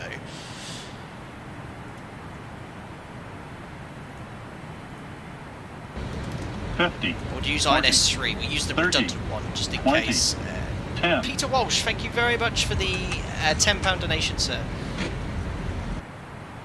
Evening, Captain. Not sure if you saw my message earlier, but my daughter gave birth to a baby girl all on Friday, so I am officially a granddad and soon to be very poor.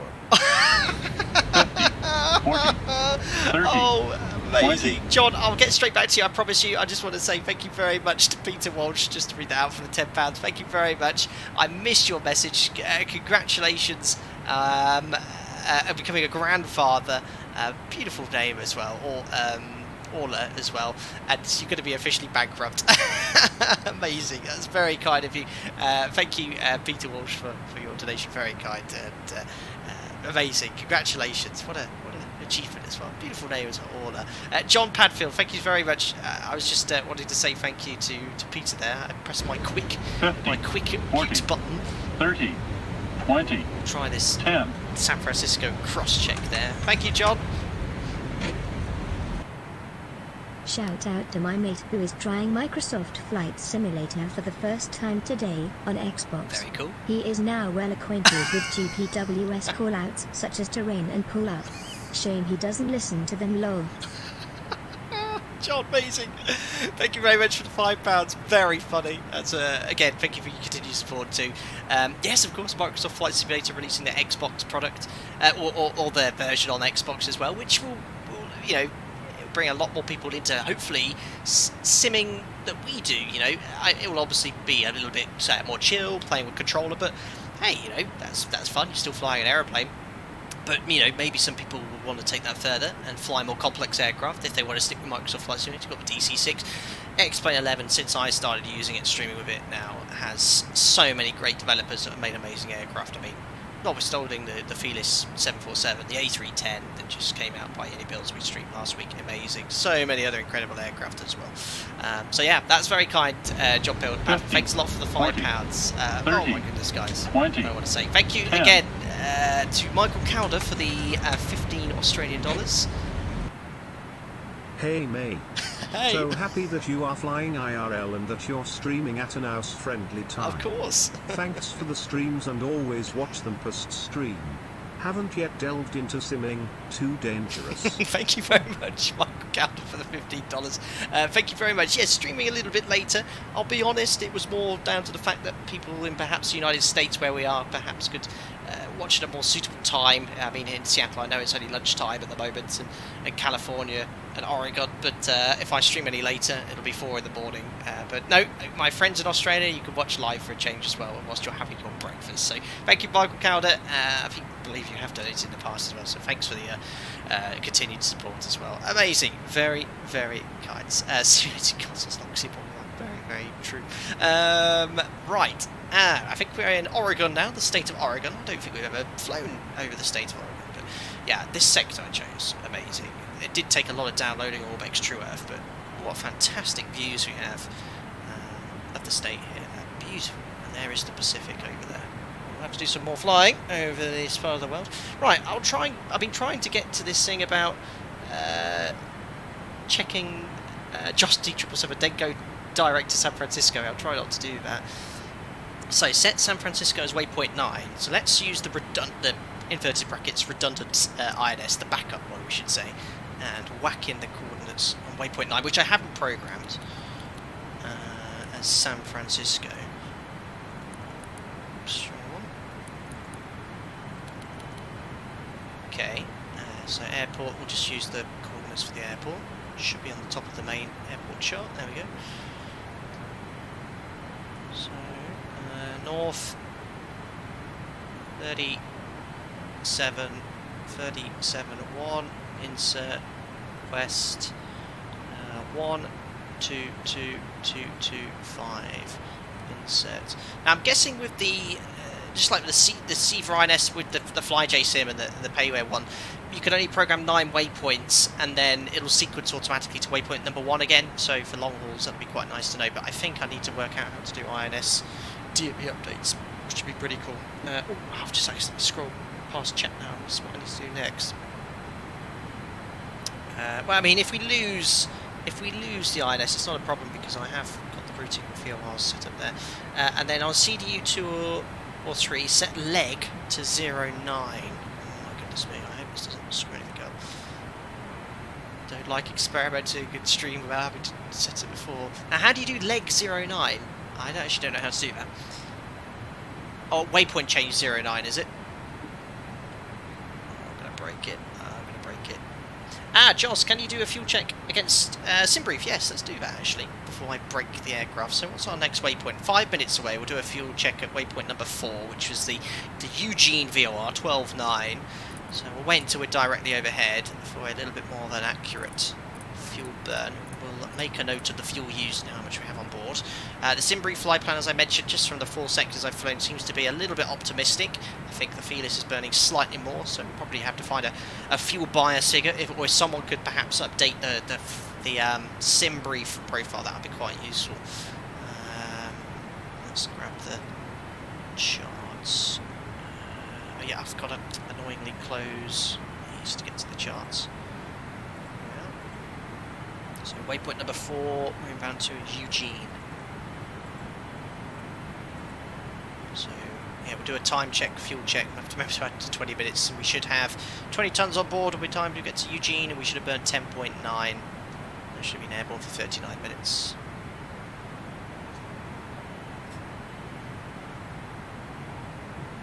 Charles, I saw someone on VATSIM take a 7.4 from Sydney to London. I think he was in the air for like 8 hours and barely halfway. Absolute mad lad. Charles Darwin, from the grave. Thank you. Didn't know you were planning for simming. 747 at waypoint change. Okay, so 09. Alright, but obviously on the backup one. And then I guess I can get all the information. Ah, okay, good. I think I get you. And now, obviously being the redundant one, yeah, look, it's not turning or doing anything awkward. I can get information from my present position with regards to San Francisco. So if I go here to distance, amazing, amazing. I get you now. So the third INS is showing the distance directly to San Francisco, and also how long we're going to get there as the crow flies, essentially at our present speed. Superb. That's actually a really good idea. Thank you, 7470. What input that was. Joss, you can update the model in Simbrief. I might talk to you about how we can actually set that. Simbrief profile special for Felis 747. Oh, is there one already? I think I just chose 747-200. I didn't actually realise there was one there specifically for the Felis. That might be why the figures, as I said, they're close, but this is a little bit more optimistic. This is just the default 742 I chose, Boeing 742.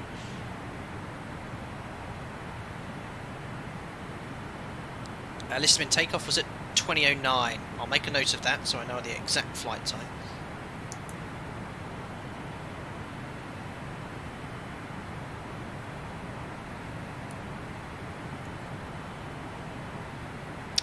Hi Marcus, what do you use for clouds? Loving this stream by the way, love the 747 Classic of course, thank you very much. Marcus, I haven't seen your name here. The clouds I use are the Active Skies, the weather plug-in engine, which is an absolute must to explain. They have a detailed cloud texture set, that's the ones I use. I think they're pretty nice, I think they look good.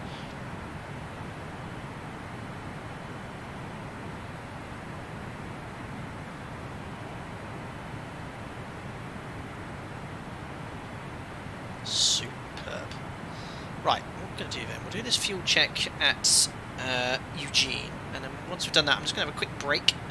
We'll be around a third of the way on the flight, and then we come back and start having a look around the cabin, a bit of a cabin tour for you, talk about some of the systems here as well. otherwise I think we're all sailing beautifully here. Look at that, decimal 85. Can't even dream of those speeds in the NG. Russell, keep on doing what you're doing to get your flight engineer bars. Very cool.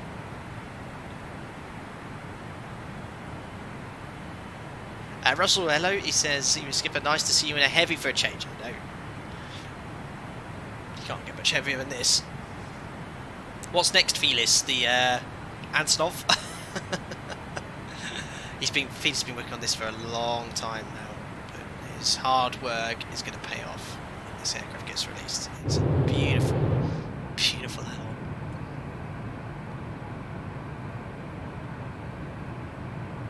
JDog0302, off to get some sleep. Thanks for the stream, Captain. Take care, JDog. And again, I don't know what to say with your generosity at the start there. That was absolutely off the scale. Thank you so much. Yeah, good night, man. I don't know what to say. I'm still flabbergasted. Insane. Take care, and I'll be sure to keep a lookout for you in future streams. Thanks, buddy. Astrogy Concorde, please. Yes, we flew Concorde a few times, and no doubt it'll make an appearance again at some point. How about the real space shuttle? Oh, yes, that'll be an interesting one to fly. Thank you, K-Planes, for liking the video. How many likes up to? 541. Do like the video, it does help the channel out a lot. We did say if we get 747 likes, see what I did there? That would be superb, so do me a big favour if you enjoy it, smash the thumbs up button. Felis, by the way, the engines will wobble in rough air. I've seen it. Amazing. So if any of you guys have seen large wide-body jets like this, there's a lot of flexibility built into the wing and the engine nacelles. It's the way it's designed, and it's completely normal when there is rough air turbulence. Not only does the wing shake, the engine shake as well, and that has been modelled by Felis, which is really cool.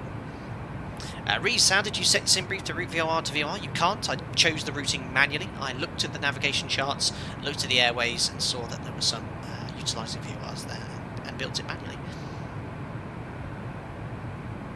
Andy H1302, hope you're doing well. This Vatsum's going to be full of 200s, which is going to be epic. It's going to be cool.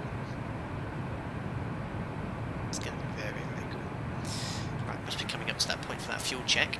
51 miles, that won't take long. 7 minutes. Just flying through the tops of clouds, but there's no weather on the weather radar, which is good. Got the tilt set to something sensible, I think. Yeah, -1, -2. It's getting a little bit of ground return there. Look on the northern scale, on the end of the scale there, which is pretty cool. Okay, Planes, what does alpaca mean? Here at Flight Deck to Sim, we have a unofficial virtual airline called Alpaca Airways, which is in the VATSIM flight sim community well known, and yeah, that's the call sign we use. We have a fleet of every aircraft imaginable, and we have a little group flights monthly with the members, and people that join on the streams on VATSIM tend to use the alpaca call sign, which is pretty cool. Proverbial screw means low cost and crab legs. We cater for all our alpaca airways.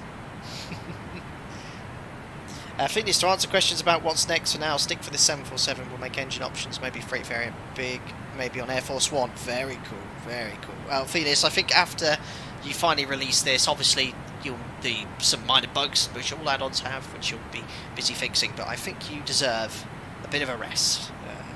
I know you've been working very hard towards us there. Fuel check, yes, we're just waiting until we get directly overhead the Eugene VOR, waypoint number... Oh no, sorry, waypoint number 5, the Rosberg VOR. Have I just passed it?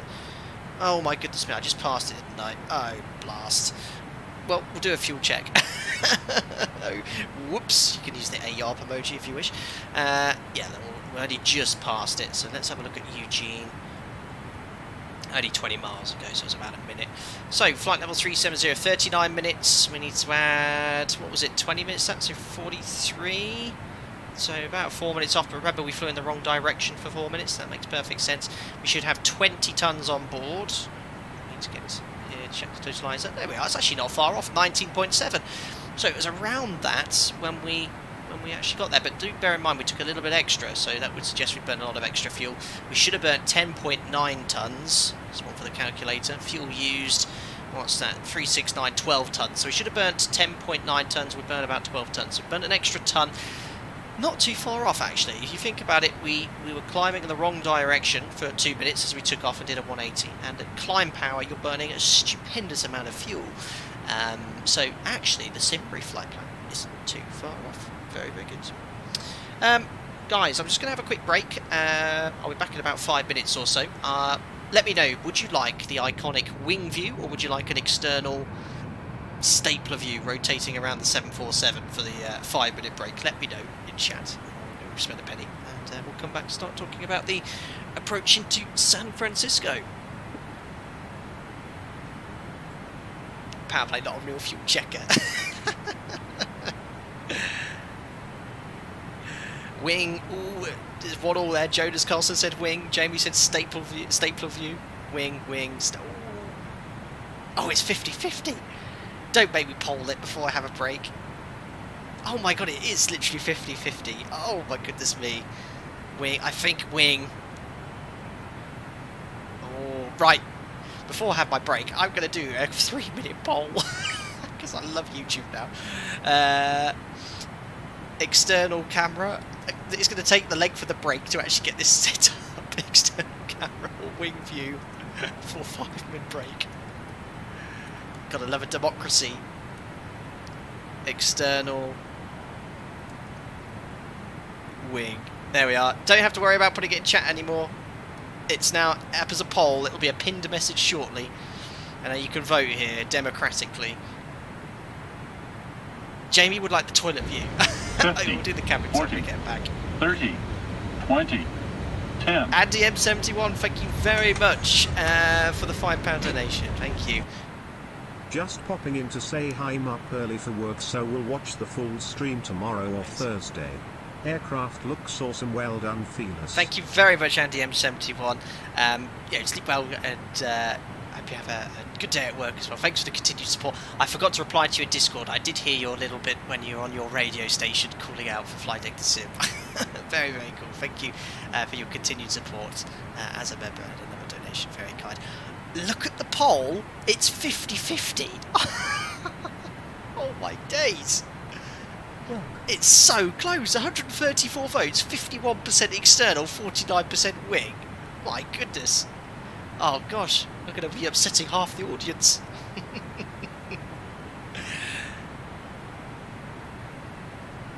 Amazing.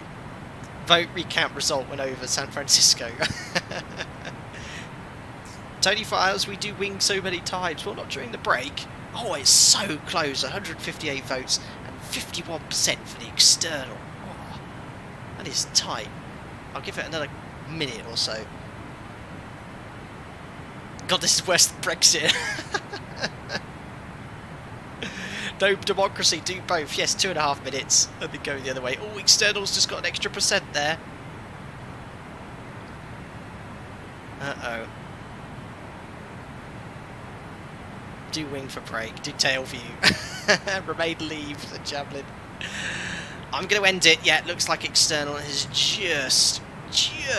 I think that was pretty much the Brexit referendum result anyway, wasn't it? About 52?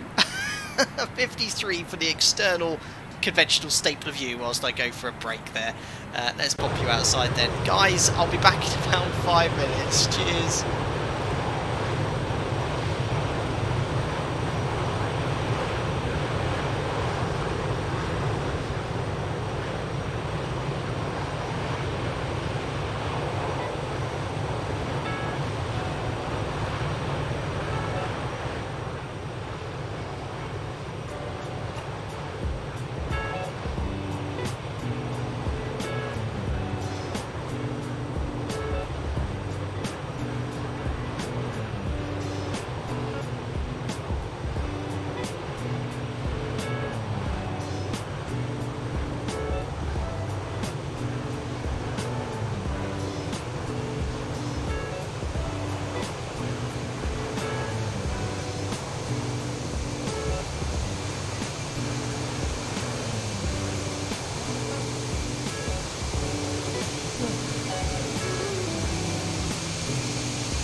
There you go. Everyone's happy if we do both.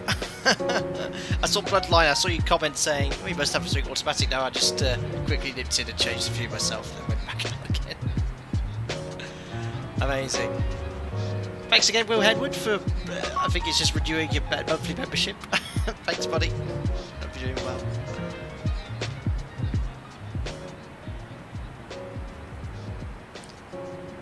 Right, there you are. About halfway to San Francisco. It's getting a little bit cloudier.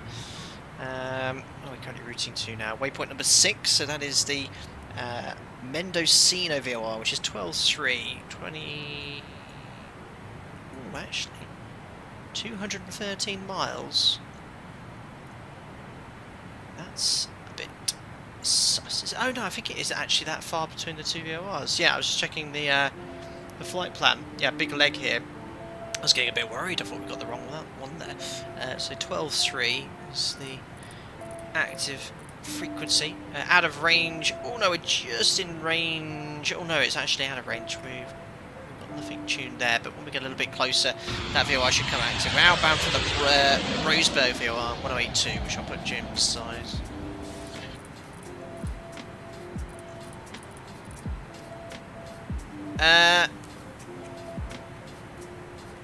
Confusing. Lee Russell, who's I think renewed his membership as well. Thank you very much. I think you've been a member for 6 months now, so cheers, buddy. Welcome aboard again. Very cool. Jamie, did D-rate Takeoff exist in the 1970s? Now, I don't know if it's modelled, but if you look at the pedestal, they've got this, I don't know how this works, it's in-op, but there's a rating selector, and also you can decrease and increase your EPR here, so I guess, I'd take a guess, stab in the dark, that they perhaps would reduce thrust using that system, using, you know, performance data, and go from there, but I'm not sure on that one. Hopefully someone who's on the beta team will be able to answer that. John Boy Strong, you have to go out to dinner. Can't wait to watch landing later. Hopefully the butter. Cheers from Rochester. I think that's New York, isn't it? So thank you very much, John Boy, and enjoy your dinner. And I hope you can make the landing later.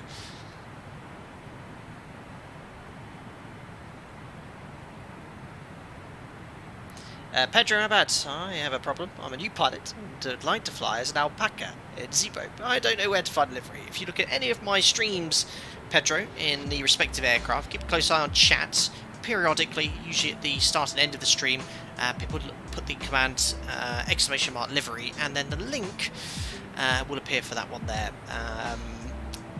I don't have Discord on my laptop, which is how I have chat open, so I have to open it up on my PC, which I don't do for performance reasons. Sometimes the FPS can stutter a little. But if you really, really want it desperately, drop me an email, but most of the time it's in chats on the live streams there. Should we have a look around the cabin anyway? Let's leave the skipper's seat here. I think the texture quality Felis in this is a big improvement on the TU-154. You definitely worked on it. Oh, I don't have someone in your team here, but I think it looks really nice in here. Can move the engineer's chair around. There's probably some other click spots I'm not even aware of with the jump seats there, but I love the period fabric. There we go. So straight into the hump. So different airlines use the hub for different reasons. I think you've got it here sort of first class, but I think some airlines use it as business class, and then first class is at the nose of the aircraft there. So yeah, these are the best seats we have on the 200 today. It's pretty cool. Oh, Josh triples off the reserve valves here before we start running around everywhere. And whoever told me, is that right? We need to wait until we get to 2.3, do we? In number 1 and number 4 tanks before I open them, or can I open them now? I was told 2.3 or top of descent if you haven't opened them already for the reserve valves. I'll let you answer in chat. Who was that? Amber Live, thank you very much. I think you've been watching us for a while, and now you've joined as a member, so thank you very much. Welcome on board. Glad you joined the content. Members of Discord for you. Enjoy using the custom emojis in chat as well. Thanks for the support. Here's first class. Seats aren't quite as nice as the car seats upstairs, but there we are. I love that sort of design of the 7.4 where it kind of curves around. What have they got in the bar today? Probably can't pronounce this. No, Cabernet. Other wines available. Oh, Christ. Felis, is this what you drink at the weekends? Very cool. Anyway, here's the galley. Just alcohol everywhere. There's toilets here as well, I think. Oh, I can't open those, they're locked. Into sort of premium economy here. Love it. And then, oh my goodness, more booze. And here's economy class. That classic 343 configuration. And amazing views no matter where you sit at the 747. It's just such a mammoth aircraft. You can hear as you get behind the engines, you get that noise, which is very realistic. There's the galley, the mid galley. Again, only alcohol aboard to drink. Very nice.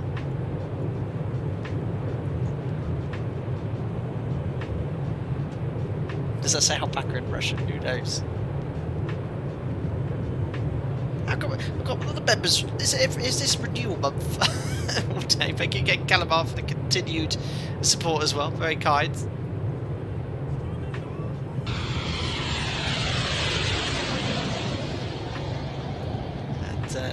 And I think that's I can't remember what 3 stripes is, but I think that's coming up to a year's membership. So thank you very much, Calamar. Between 6 and 12 months. I think that's what I'm going to say. Very cool. Ooh, FPS, don't you dare today. Very cool. I've refrained from watching 742 streams until now, but it's quite special, isn't it? Plenty of life left to explain yet. Oh yeah, absolutely. This sim isn't going anywhere there. Wait, hold on. Callum, you just rejoined as a member, I think. Ah, yeah, Callum, you've rejoined as a member. Well, I can't tell the difference on this YouTube thing if you either renewed it or you've just rejoined. But I think you just rejoined, Callum, so welcome back.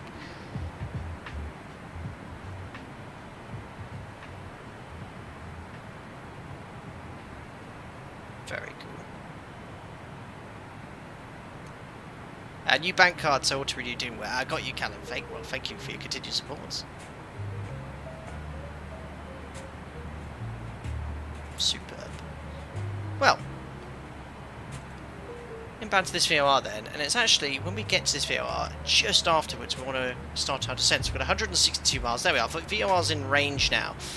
So you can see we've got 162 miles, 161 here, and I think the INS has drifted slightly. At this distance, the DME should be pretty close. There's almost 2 miles difference between the INS range and DME range, and I think, looking at the chart here, I'm actually drifting slightly off course. I mean, when I say slightly, I'm about 1 mile off track, so not that far. But we best start talking about how we're going to fly this approach into San Francisco today, because it's going to be really, really busy. I've sort of built an approach off an existing start, and then I'll be sort of self-positioning onto a procedural arrival onto ILS 32 left. It requires a lot of VOR changes, a lot of course changes, whilst managing the checklists, doing all that sort of stuff. In fact, what I might do is actually follow the star and then radar self-position myself onto the ILS, just so I can complete the checklists in a reasonably proficient way. So that's what we're going to do there. Aviation Ace, do you reckon the new lighting model will be implemented in XP11? Well, they've already, I guess you're asking when, because they've already released a video. I have no idea when, but it does look very nice from the guys at Laminar. This time, where's the standby compass at? Good question, actually. Should be there. Ah, there it is. There they all are in the Boeings. Okay, you can light it up for night. Very cool. Right, so 150 miles to go. Let's fire up the charts for San Francisco. So the arrival we're flying is the Point Reyes. 50, 40, Point Reyes 30, 3, and it'll be ILS 20, 32 left. 10. Ethan, Bleeker, thanks a lot for the $5. Just tuning in from close to Paine Field. Very cool. Celebrating a successful Stage 1 check ride today. This time tomorrow we'll be celebrating first solo, smiley face. Ethan Bleeker, thanks a lot for the $5. Just tuning in, you're close to Paine, and you got a successful Stage 1 check ride today. That sounds American. Not sure what that's referencing to. I guess you're approaching solo during your PPL, Ethan, at a guess, but it sounds like you're about to go flying on your own. But well, Ethan, thank you very much for your donation, very kind, and good luck for your solo tomorrow. Yeah, I remember my solo. Well, I sort of did two solos, one in a glider when I was learning to fly gliders initially, and then one for my PPL, which didn't feel quite the same. You only ever have one true solo. I remember to this day. Yeah, incredible. But yeah, best of luck, enjoy. That's the main thing as well. Don't be like that video that's going around on YouTube of that lady in America, the young girl whose RT is appalling. Have you seen that video, anyone? Oh my. I think that's been doing the rounds the last couple of weeks. Ian says 3-2 left. Did I say 3-2 left? 2-8 left. 2-8 left I'm landing on. If I said 3-2, is it 3-2? No, 2-8 I'm afraid. It's coming in that way instead of what I've been practicing. I don't want to change it now. And I think that's the main landing runway they're using in San Francisco. Not 100% sure on that. Ethan, yeah, basically just a pre-solo oral. Yeah, you do all those oral exams before you do those solos in the US. In the UK, you just do your ground school, then have a lesson, and off you go, sort of thing. But you've done your practical exam through the flight school, and then it's your first solo. Very cool. Brandon, what age was your first flight and first solo? 16th birthday, so young as you can be. John, when's top of descent?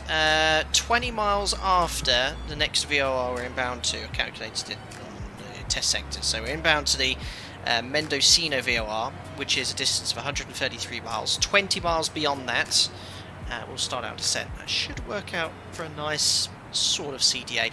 We'll be descending at around, initially, maintain our Mach number, but I'm going to convert to 280 knots. You can go much quicker in this, but 280 is a nice sort of stable speed. Right, so not much I can really do setup wise. I can't set any frequency scores as a minimums because I'll be using the VOR to navigate the whole way in. What we can really do is just step through it and discuss what we're going to do. So part of the prep situation, hand over controls to the engineer, check your fuel, which reminds me, are we less than 2,300 or 2,400? You know what, I'm going to stick the reserve tanks on. Bright and off, and now that fuel's going to feed into the number one main tank as well, and they should be roughly equal. So what we're going to do today, guys, we're currently routing right now direct to this VOR. We're flying inbound to it, 125 miles to go. Once we're there, we're going to fly outbound on the 146 radial, so I'll set that course now here as our initial course, which will turn off INS navigation eventually. From 146, 112.3, we're going to fly towards the Point Reyes VOR. We'll start our descent 20 miles after passing Mendocino, and then right over the west coast of the US there. From Point Reyes, going to route to Stins, which isn't programmed, but we're going to fly inbound to our last INS waypoint, which is Hadley, at 42.9 DME from Point Reyes. Now, once we get to Hadley, just prior to getting there, I'll revert to heading selects. We'll tune up the Woodside VOR, and we're going to intercept the 256 radial inbound to Woodside using Vorlock. And then once we're overhead Woodside, in reality, if you're flying this arrival, you'd expect radars from I don't know what the area is. Is it Portland radar? Not Portland, Oakland radar. I can't remember who provides the the radar service in this area. Probably says at the top there. Doesn't, but yeah. What we're going to do then, I have sort of planned two different things here.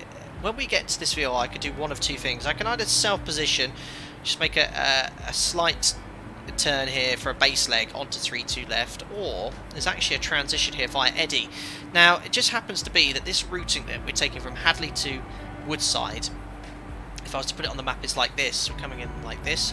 Eddy we can easily find because this transition is based off the Oakland VOR on the 151 radial, so what we can do is intercept the 151 radial inbound. But the thing is, this is so quick.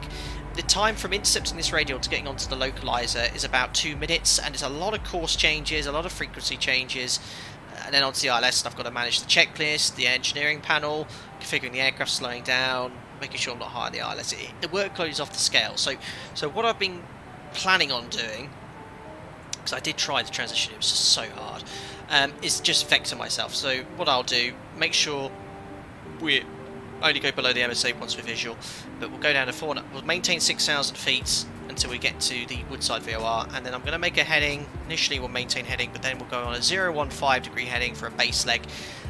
We'll have San Francisco VOR or the ILS identified, and then we can judge from the radial when we're about 10 degrees off the radial from San Francisco at about 15 miles. We can make a intercept, a turn to an intercept heading onto the localizer there. Did I say 3? Do I keep saying 3-2 left? Lauren, sorry, 2-8 left. Why do I say 3-2 left? I don't know. 2-8 left. Sorry, guys.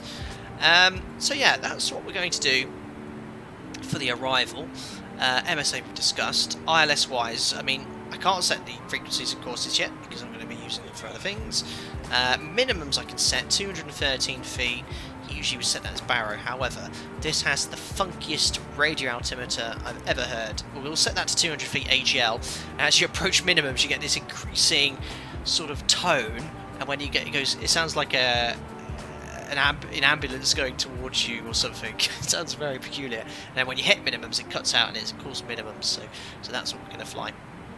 So vectors, cell positioning via probably Heeman. That's a 12-mile final, but I think the DME reads 1.9 at the threshold, 1.9, so that waypoint there is about 10-mile final, so that'll be a good one to route to.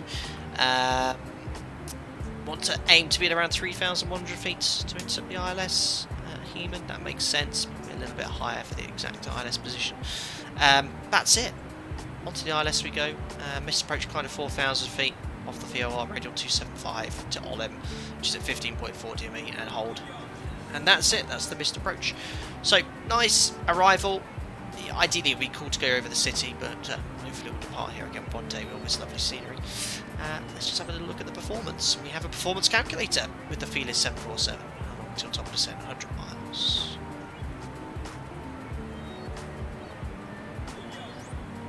So, 2.8 left. 2.8 left. Not 3.2 left. We'll plan to vacate, nice long runway, 3,500 metres, either at Tango or Quebec. And I think Terminal 3 here, parking stands, there are some ones for nice big wide body jets like us, so if we go here to parking gates. On the practice sector I was kind of vacating here on the Alpha taxiway and parking on stand Golf 10, that was the one I've been using for the practice sectors. Certainly seems to be able to fit a wide-body jet. So I'm not using the Mr. 6X freeware scenery, which is amazing and excellent, because I think it conflicts with the true Earth. I didn't actually try it, so just the default San Francisco. But someone's definitely done something to improve it, so it has parking stands, taxiways, all seem to be matching up quite nicely. There we are. So that's the sort of approach, what we're going to be flying. Let's have a look at this landing performance. So, what's our fuel situation here? We've nearly used all the fuel from the reserve tanks. Joss, I think, is still around. Once the fuel is empty for the reserve tanks, which is imminent, do I close the valve? There we are, 0. My guess would be I actually close it. And there we are, wings are all pretty much equal now.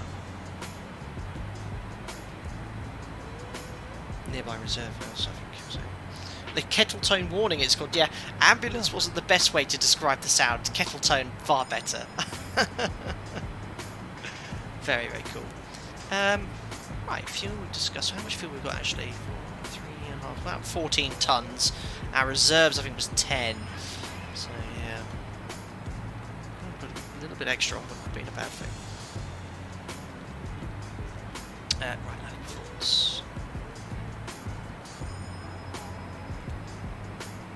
So landing performance then. So landing weight, is that my current gross weight? Or is that actually... Actually, I'll find out what my current gross weight is. It's 231 tons. Oh, that's definitely not it. 272. That's very heavy. I think I need to load it. So I get so it only does it for your current gross weight. Okay, so I just update that. Maybe I can type it in manually. No, I can't. Ugh. Anyway, based off our current gross weight, you could simply put this read data from sim, and then you can get all the information you need. 25 degrees dry, 1017, 17034. I'm guessing that's looking at the weather right in this position now, though. Well, no, it can't be outside at temperature 25, but that's not the wind in San Francisco right now, is it? Not sure where it's feeding info from. Anyway, based off that gross weight, clean speed 234 knots. Gonna go flat 30 today. VREF's 134. I'll fly 139. Landing distance then, you can see, look. Now, does it actually know the landing distance there? Amazing. Well, I think I'm going to go order brake medium 2981. It is amber. We should have sufficient length available. And that is on a dry runway. Yeah, 3048. Got you. I haven't put any information in yet. Better get some weather. Thank you, Listerman. San Francisco 31015. Bit of a crosswind then. Put these winds here. So, are they still using 2.8 left? They'll probably be using 0.1 left, but I think 2.8 left is preferred. We'll stick with 2.8 left. So 2.8 left, runway length available, 3,469. Let's call it 3,400. Elevation is close to sea level, isn't it? Yeah. Runway heading is 2.8. Runway slope, don't know. Leave it level. Dry. Temperature in San Francisco is 23. What's that in? What's 2.908? So it's going to be around 1017, isn't it? That'll do. Medium 2,200. Don't want to use 2/3 of the runway. That'll work. And all you need to do is simply push set bugs. Boom. Sets all your bugs for you. Probably just need to update that when we get a bit closer. Might lower the speeds by a couple of knots as we burn a bit of fuel. OPEC, San Francisco always uses 2.8 runways. We'll stick with that then. Very cool. Joss, you can set wind on the INS and push hold, then you see headwind and crosswind. Very handy on final. Wow. And I guess that's all modelled correctly. Superb. Right. The set we discussed, style we've discussed, approach, performance we've done, V speeds are set. I think we're all set. Birdie's asking Joss how long I had to land. Probably about 40 minutes, I'd say 40 minutes.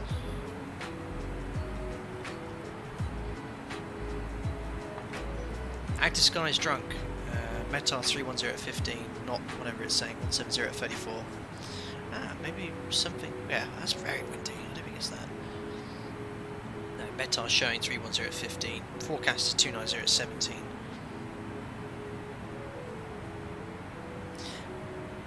Becky Davis, happy birthday to you. I think you must have asked 100 different people how they're doing today.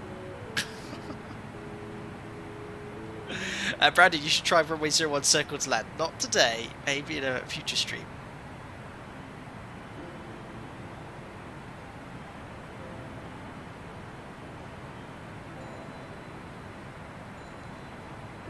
Joss, you can set wind on a... Yeah, I saw that one you mentioned.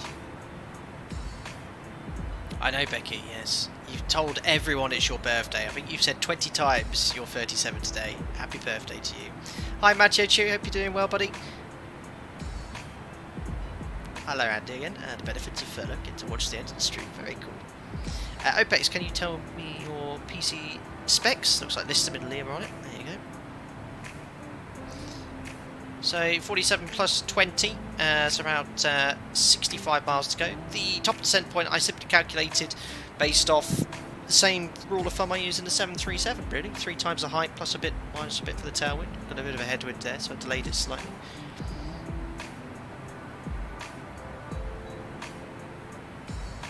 Alright, Joss, I'll do that. I'll set wind on INS, push hold. you say set wind, do I need to put the wind in manually? Or do I just simply push hold? I'll use the redundant one because, well, actually I quite like that one because it shows you how far away you are from San Francisco at the moment. So you can simply push hold. Do I need to put some wind in first though? How do I actually put the wind in? I guess I need to dial it in first on a page, or maybe it's on this. Do I put the wind in on this page?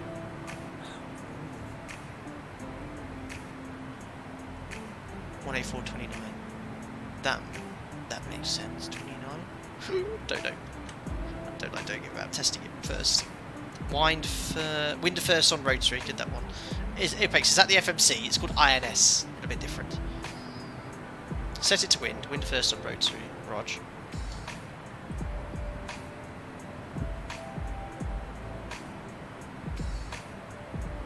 John, I'm willing to pay Felis whatever he wants for this. Don't tell him that though. No doubt it'll be a reasonable price.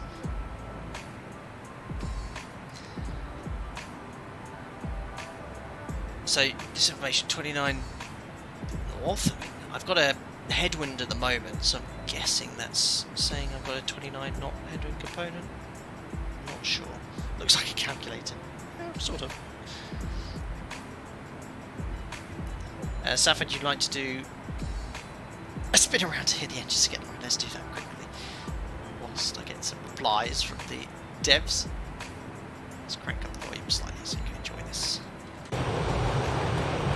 Big cloud here. Over California.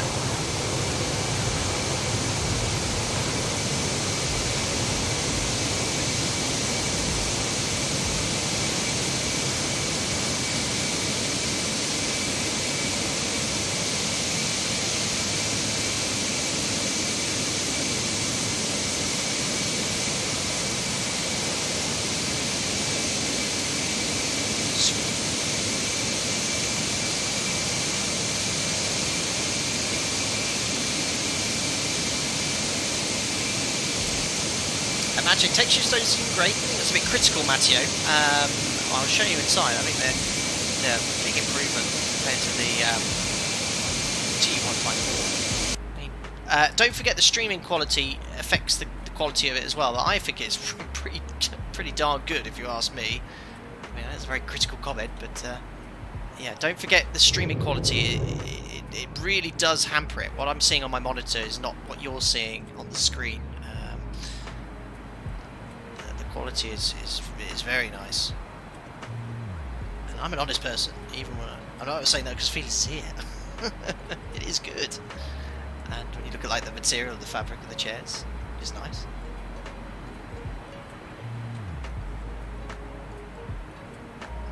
Brandon, did you hear the 777 crash at San Francisco 28 left back in 2013? I do remember that one. Josh says 29 knots on the nose. Yep, perfect. So I'll keep that page. On distance time here, there's alert for the next waypoint, and then we'll have that page for the. How do you get crosswind then? Because that's what's really most important.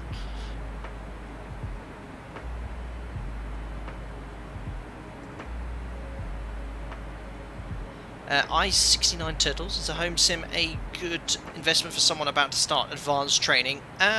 So use it as a training tool. Don't use it as a primary tool. You want to be using the official kind of manuals and guidance you're getting from your training school, but they are a great way of supplementing your flight training, essentially applying your knowledge, which is what it's useful for. So, one thing I wanted to highlight here: have you noticed how we're using INS still, but the needle is starting to turn round here? We have a little bit of error coming into the INS. That is very realistic. The INS system, unless you update it with its position frequently, will drift over time. It's just how it works here. So you can see here, look, we're going to actually be flying a little bit further to the west of the VOR, where we actually want to be. We want to be directly overhead the VOR. But we're 10 miles away. You can already see, look, we're beginning to push the head round. So if I was to, well, let me just fire up Navigraph. It'll be easier. I haven't even got it open. So that would be the easiest way to kind of show you how we've drifted off.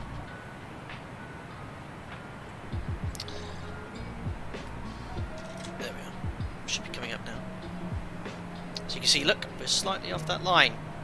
There, so you see the INS program waypoint is directly overhead the VOR, but if you look here below Navigraph, you'll see we have the range here. That's based off the INS programmed waypoint, which is obviously because we drifted slightly off, and this is the actual DME slant range. Now obviously as we go over the VOR, the distance will increase significantly. That's why there's a big difference now, but you can see that we're just slightly off course, so we're turning over the INS waypoint 20 miles from top of descent now.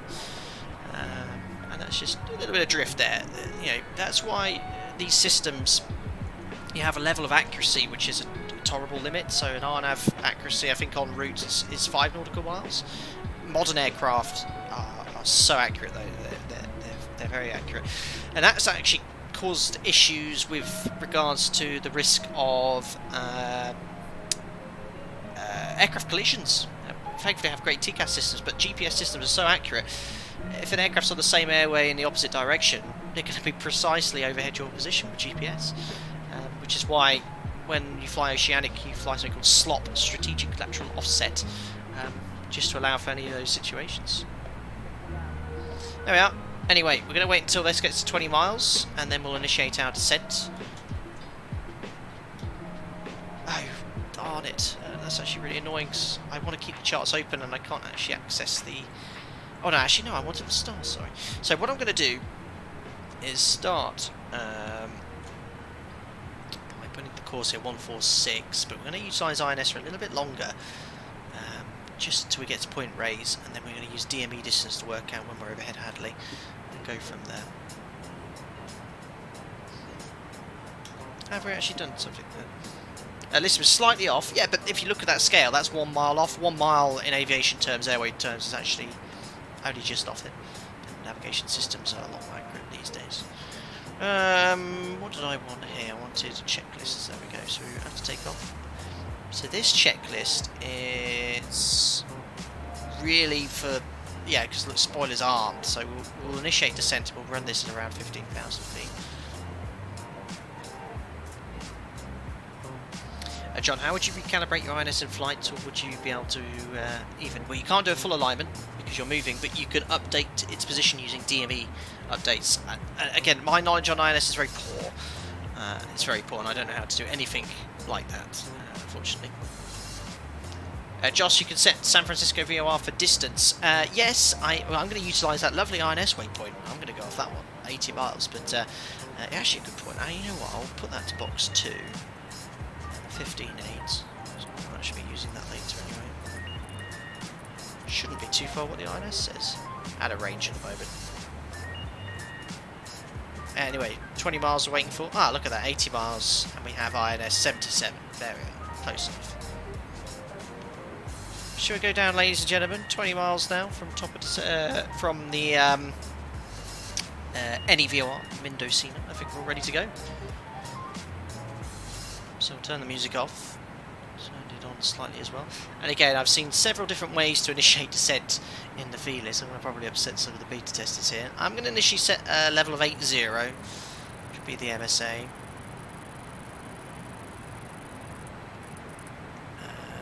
But that's out select. Now, I've seen so many different ways of doing it. I've actually been disconnecting the auto throttle, but if I go here to IS hold, that seems to disconnect the auto throttle, and then I've just been going to idle. Did you ever do that? Top of the sentence in chat, ladies and gentlemen. Or I've seen some guys actually use the auto throttle still and just set lower speed, but this one works out quite nicely, I thought.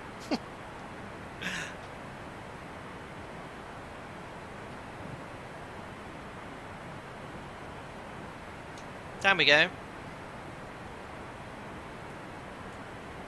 And indicated airspeed hold, so I wanted to maintain about 280 knots, which we're doing. 280 knots we're doing, back decimal 85, and I'll keep that speed okay. Josh, yeah, that's okay. Phew, relief. Yeah, I saw, I think it was a Just Planes video or something like that, the 742, 50, and they 40, did this. They 30, had the auto throttle disconnected 20, in descent. 10. Just went idle that way.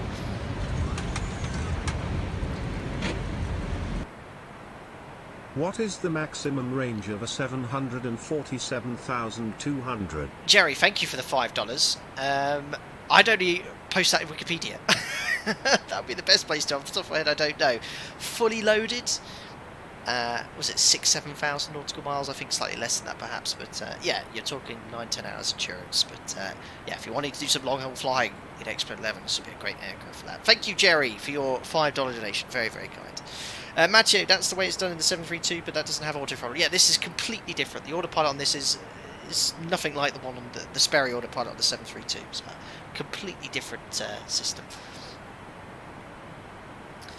Just this is like level change and hold on the 7.3. Yeah, that's what the guys. What was the video there? But yeah, indicated airspeed, maintain the pitch, and then if you wanted to, you could adjust your rate of climb by adding or removing thrust. But I want idle thrust, and it works out really nicely.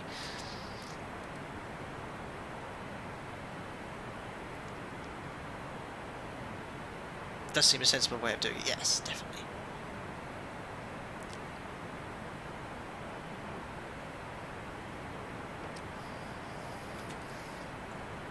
So, I think we'll get rid of INS now, because I'm questioning its accuracy. I'm going to go to 13.7. It's not using VOR. So, 13.7, I'm just going to maintain heading for a short while, so let's match that heading up. Heading bug disappears when you're on INS, but as soon as I go here to heading and switch to radio,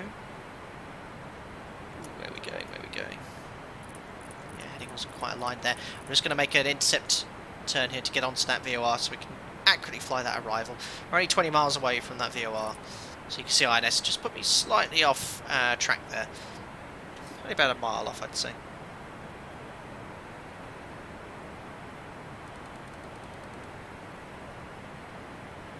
Look at that scenery. Absolutely epic.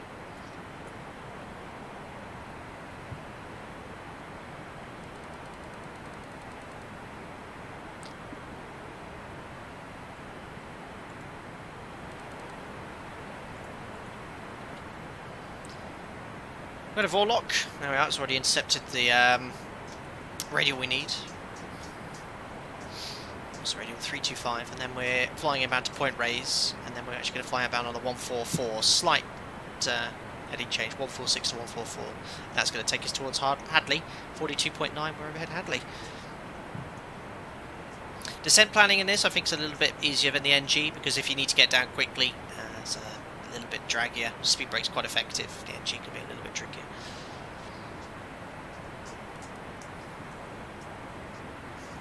On your bed, buddy. Good.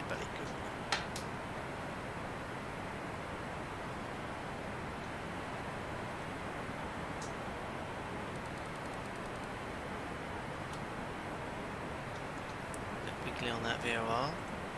Complete that checklist soon. Better set some things up. Water brake to medium, we said, for landing performance. What else have I forgotten here? Lighting's all set. Spoilers arm, but they will definitely get a damn for that one. And the rest is shit. EPR computers go around, that makes sense.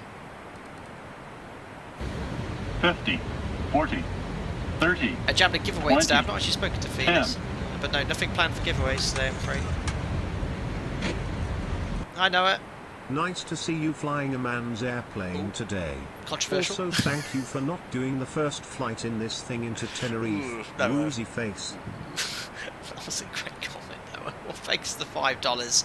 Yes, well, obviously, worst aviation disaster in history. Reference there, but yeah. Awful that one there, but thanks for the donation, though. Very kind of you.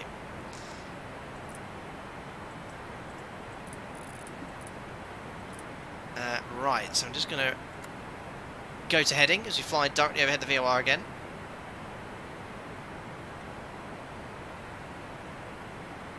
Looking good. See that needle drop. There's the ground return coming up on the ground radar as well. We'll get that next VOR tuned, which is... oh no, we're still the same VOR, we're just flying outbound on a slightly different radial from Point Rey. 13.7, which is active. We've got some from there. That radial one is 144, so course to 144. Let's make a slight turn there, left, and we'll go there. Joseph, what runway landing on today? 28 left.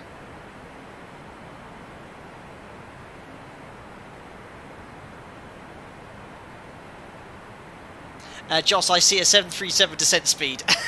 Yes, I know you guys have been going down at 300, but I'm used to 280. That's our usual descent speed. Back to forelock. So, we've got 2 bits of information with regards to when we're overhead Hadley. We're going to be at 42.9 DME from the Point Ray VOR, or also conveniently, if you look at the INS, it was our last program waypoint, so when that's at 0 in 6 minutes, we know we're going to be there. We're doing about 3,000 feet per minute at 6 minutes, so that's 18,000 feet. We're going to be a little bit below profile here, so I'm actually going to probably reduce the speed further to 250, which is just going to keep us a little bit higher on profile there. So what I'll do is switch to vertical speeds, just set about 1,000 feet per minute, so now the aircraft slow down to 250 knots.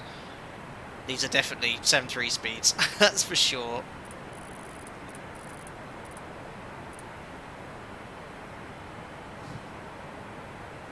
Normally 320, yeah, that's cost index 100 in the 737, but it will do 320. But yeah, you don't want to be 10 knots more. You're in the clack up, which you well know. You flew the NG.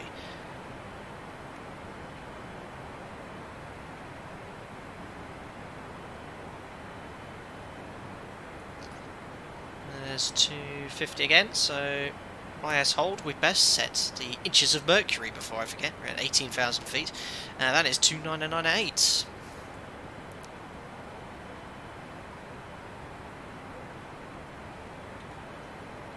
Primary and standby, and Jim should be set as well. There we go. And we've got how many miles to run? 5 minutes. We're doing 2,000 feet per minute, so 8,000 feet. That sounds about right. In fact, I might just shallow off our descent slightly more because I want to try and do a CDA. So I'm actually going to go auto throttle to speed. Engage that and go to vertical speed. I'm just going to slow that down to around 1,600 feet per minute. So the thrust is going to come up to now maintain 250 knots. Still descending. Thrust is going to come up slightly just to do a bit more of a continuous descent. Again, I want to aim to be overhead Hadley at around 9,000-10,000 feet or so. Bit of a simple maths look. 4.5 minutes. Call it 4. We're doing 1,600 feet per minute. Let's call it 2,000 feet per minute. So yeah, 4 minutes. We'll be around the same height there. And now I'm going to run the descent and approach checklist. So let's see how much we've forgotten. I am going to get one for the spoilers because I don't want to arm it just yet. But approach checklist, please. Just to keep the checklist happy. Seatbelts and shoulder harness. Uh-oh. Check. Oh no, that's fine. Seatbelts and no smoking signs. Done. Damn. I just did it. And the eyes. On. Off. Exterior lights. Check. Outer brakes. Medium. Radio INS switches. Radio. Flight director computer selectors. Check. Damn on. Brake pressure. Check. Spoilers. Armed. Altimeters. 1015. Set and cross Let's check. go around. There Landing data, EPR and airspeed bugs. Set and cross check. Seatbelts and shoulder harness. Check. Fuel panel. Check. Fuel heat. This. This. Yes, the fuel heat can come off. It's actually on at the moment. Off. EPR computer. Go around. So 12 tons of Cabin fuel left. altitude. Check. Circuit breakers. Check. Come on, buddy. Approach checklist completed. So Jack, my dog, is just laid on my feet, which is then laying on the rudder pedals. Come on, up you get, up, up. There you go. Good boy. My bed's under my desk, but he put his head on my feet, which meant I lost rudder control for a brief second. There we are. So descent and approach checks are complete. Next will be just the landing checklist, so we're all good. So just to remind you, we have 3 minutes to go until we approach our waypoint Hadley. That's distance 42.9 off DME 1. So approaching 10 miles from there, just to show you where we are. Boom, there's our little aeroplane. What we're going to do now is tune up the Woodside VOR 13.9, and we're going to go onto a heading now just to stay on this radial. It's a little bit unconventional, but it works out quite nicely, so I can intercept it. So 13.9. Don't forget as well, technically what you should do every time you tune UVR is get the idents. There's no 3-letter code on an ND on a screen for you. You have to actually listen to the Morse code there, but we'll dial in the inbound call 076.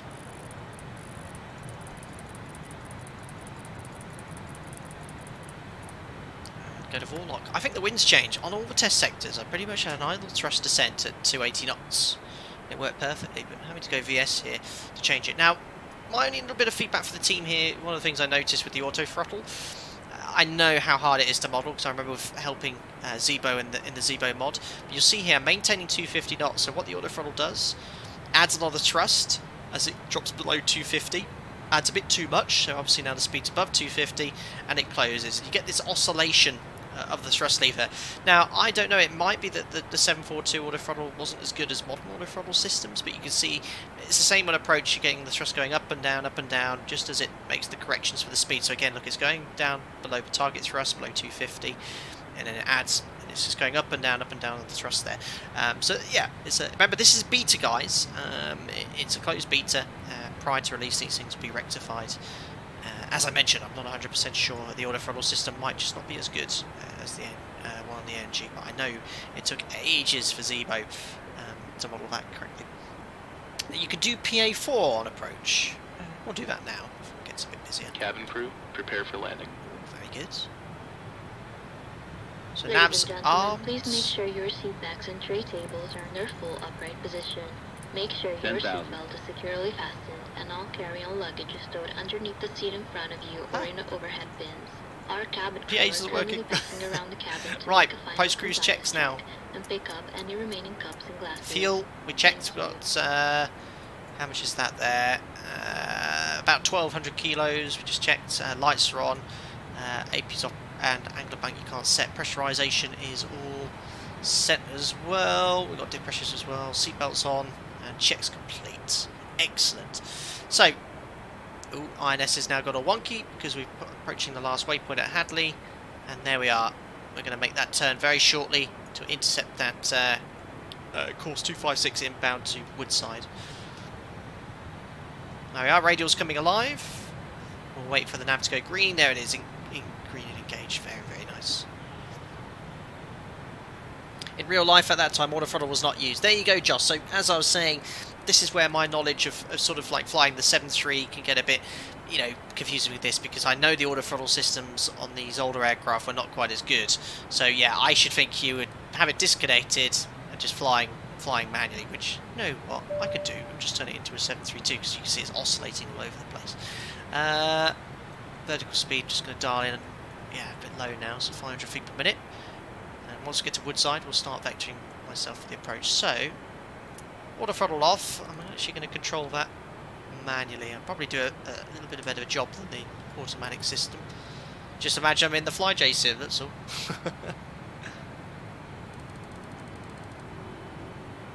I just heard them coming to life there. So there's 250. Just trying to get that set. There we are. And now we're just waiting for this to read 0. Once we're at 0, we're going to self-position onto the ILS radar vectors. Yeah, 200 auto throttle cruise only. Thanks, Warren. Yeah, this is great information for me.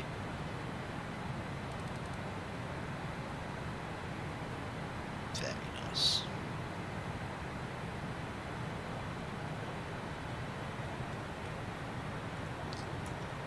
So, just to show you where we are, inbound to the Woodside VAR, then expecting vectors, and then I'm going to self-position myself onto the ILS. Now, what I could do is tune up the Oakland VOR, but as I mentioned, there's so much going on there with changing courses and radials, it gets a bit messy whilst I'm trying to slow down and configure as well. But if I want to do it procedurally, I could do it that way via Eddy. But no, we'll just self-position when I get to around the Eddy point there. So, 6,000 feet, it's mandatory at Eddy to be level at 6,000, but we're not routing now. Well, imagine we're under radar control now, and I'm going to set 3,000 feet for the platform altitude. We'll start thinking about slowing down for the approach. It's armed as well.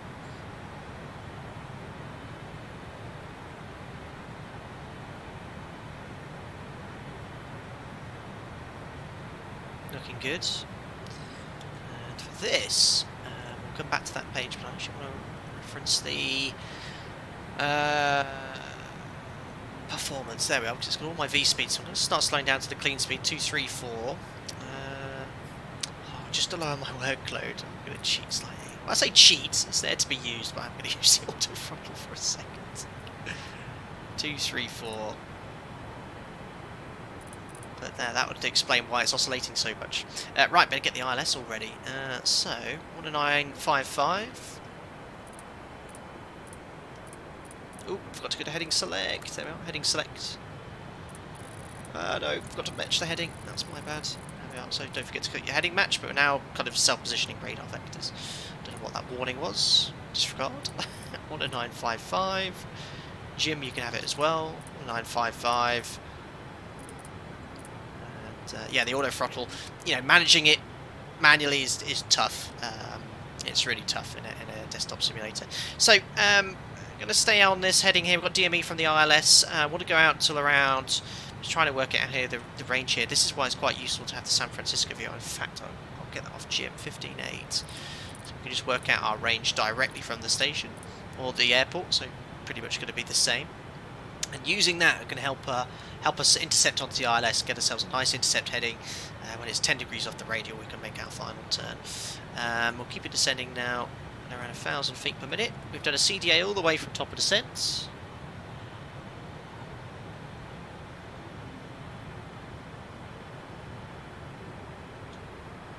So 16 miles. I think if we make that turn onto base, which is 015 degrees, that's going to be a nice little base leg for us. What I'm going to do is soon select flap 1. Look at that scenery. Hold on. Amazing. Joss, if you have time, set cabin altitude on field altitude wide scale. Don't have time, Joss. Sorry.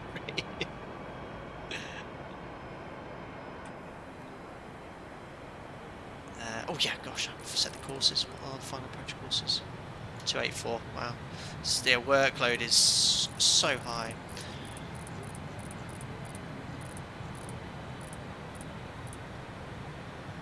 .284 and 284 for Jim. Just gonna start slowing down now as well. Well, before I do that, turn the sounds up. So I'm going to select flaps 1 now, and I'm going to bug the flap 1 bug speed, which is that little white arc there. And you can see here, using the San Francisco VOR, you can see when those needles match, will be directly overhead. And we're just trying to judge that turn onto final, which will be about now. Alarm Vorlock. 15 miles. Oh, look at that. 1 dot below the glide slope. Pretty happy with that. 4,000 feet. His arms. Just set level off. Lower vertical speed now. Oh, what have I done? Vertical speed. There we go. Must have knocked that off somehow. Yeah, I got myself really low. Oh, I thought I was doing a low one there. But no, 500 feet per minute. We're approaching the flap 1 speed. Going to go flaps to 5. Match the flap 5 speed. Yeah, not bad. CDA, just 1 dot low on the glide slope. We're doing a nice rate of descent now. And Vorlock's armed. Alarmed the glide slope as well. Localizer alive. Thanks, Jim. Localizer capture. Set runway heading 284.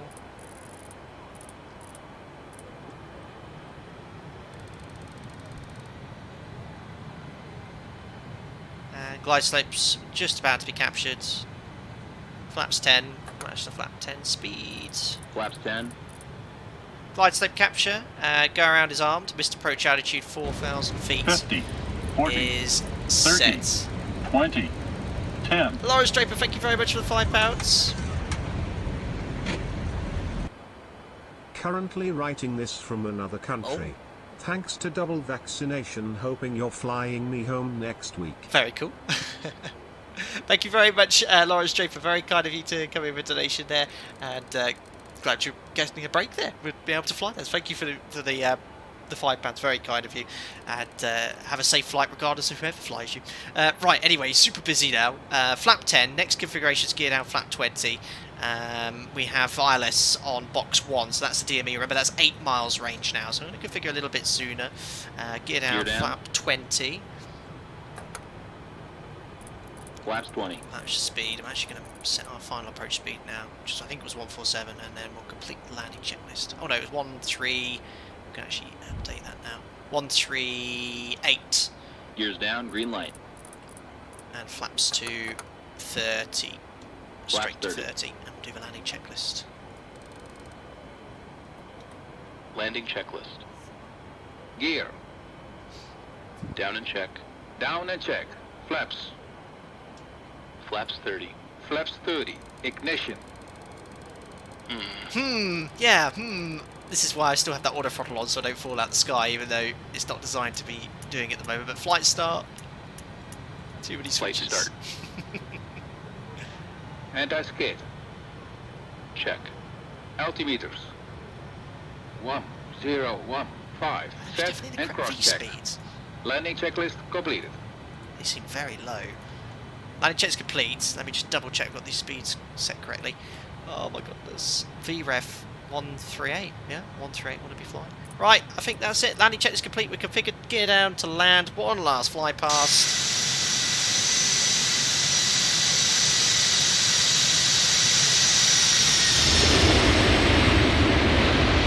Sweet. Right, should we do it, ladies and gentlemen? Disconnecting auto throttle. As it should be. Let's get my thrust matched up here. It's very hard. Actually, it's a shame. I thought the little amber circle would keep updated with the auto throttle disconnected. It's going to be hard to judge the speeds. Right, just keep it around there. It's plugged in. Disconnecting the auto throttle. Aircraft's all mine. There we are. Autopilot auto throttle disconnected. Just watching the speeds. There we are. So, approaching 1,000 feet to go. About 3 miles till touchdown. Remember that DME on the DME1 reads 2 miles at the Ladies threshold. and gentlemen, we have just been cleared to land. Ooh. Please make sure your seatbelt is securely fastened. Getting a bit low here. So just watching my... Don't want to level off, but I've got a little bit low on the glide slope there, adding thrust to recover the speed. There we are, going back there. I forgot I've got a whopping great crosswind, haven't I, coming in from the right here, so I'm going to use a little bit left rudder. I think it's a 15 knot crosswind, which is why I've drifted slightly off here. I'm getting a little bit high. This is not easy. What makes it so difficult is trying to see the speed change. It's a very tiny little gauge in the aircraft. Maybe I'll just move my head. Yeah, that's better. I can see a little bit clearly. I feel like a young boy on his seat. So a little bit high, but don't forget the 500. high point's much higher here. Back on the glide slope now. We might just get 3 whites there as we get a little bit close to the threshold. So nice little crab angle, a little bit downwind though on the left hand side. I do want to be on the right. Speed's good. More or less. That's spurious. 3 reds. Approaching minimums. Approaching minimums.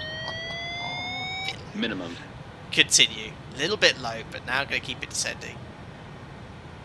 Go back to my normal view. You're so high here, remember. 50, 40, 30, Check. 20, Close. 10. Hold the attitude. A little bit of left rudder coming in. Oh. Check reverse. Speed brakes up. Reverses green. Look at that. Absolutely perfect. Speed brakes up. Reverses. 100 knots. 80 knots. Looks like you're going so much slower. 60 knots 60 idle. knots. Manual braking. Auto brake off. Ladies and gentlemen, welcome to San Francisco. What a butter! Out, off, reverse.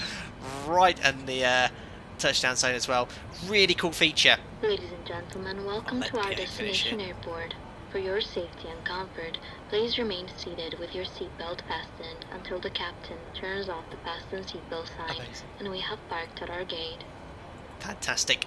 Really neat feature on this aircraft, as were the real aircraft as well. When you select reverse thrust, the leading edge flaps retract to prevent FOD damage, and it's all modelled. I was wondering, oh, there's a bit of a bug here, and we're like, nope, that's actually how the 747-200 works. Lovely. Right at the touchdown zone, minus 40. Can't ask for more. Ladies and gentlemen, welcome to San Francisco. Time to get a lot more dams from the checklist, and hold on, because we've got to try and do the cleanup and then run the checklist. We've vacated the runway now. I need to, I know what I need to do, is turn on the body gear steering, just to assist with the taxi. There we are, I'm going to taxi onto the western part of the airport to find a nice wide body stand. We'll carry on with the cleanup now. So flaps, I'll select up. Speed brake Flaps is up. stowed. Try and remember everything I need to do. Thanks for subscribing, whoever that was, and welcome to San Francisco as well. Turn those off. Strobes can come off. Let's turn that system off as well. Weather radar to standby. A bit of taxiing music as well for you to enjoy. My operator 4100. Speed reset to 100. And a whole host of things I'm meant to be doing on the engineering panel. Get the APU started. So firstly, to open the door. So what we're going to do, guys, taxi in, as we said. We'll take Bravo 1, and then we're going to aim for, or Alpha, sorry, and then stand Golf 10, I think, right in the corner there. It's just the default airport scenery there. I love the little runway indication on the artificial horizon. Yeah, very cool. So many neat features of this one. Should we run the checklist, see what's been forgotten? I'll get the APU started now. The door should be open. There we are. It's APU firing up. Come on, Gym 1, Gym 2. Let's run the checklist. After landing checklist. Brake pressure. Check. Body gear steering. Done that. Arm. Outer brakes. Hold on. That's a hold on in chat, ladies and gentlemen. Let's take the left here, and then we'll join in via the second left. Actually, no, don't do first left. Love not being on that sim. I can still get lost. Right, on a brake, hold on. Off. There we go. Ignition. Oh, Damn. damn! Just make sure I'm going in the right direction before I start moving my head here. Off, off, off. Can't wait to take this on Fat Sim. You guys are going to love it. Engine and wing and the ice. Just try and stay on the taxiway. Radar and transponder. Stand by. Flaps. Up. Spoilers. Down. You good. Stabilizer trim. Yeah, 7 units.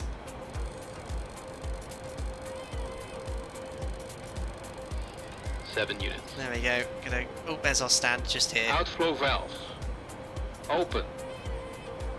Pressurization mode selector. This.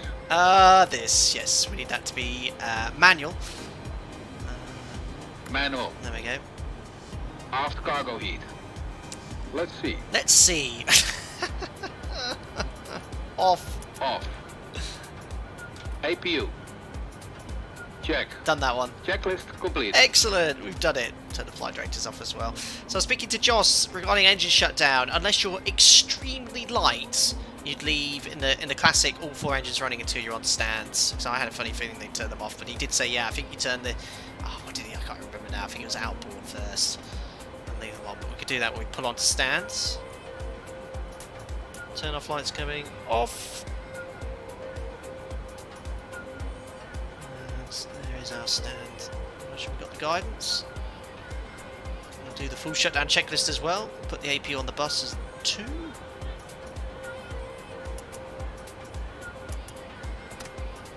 There we are, APU's on the bus.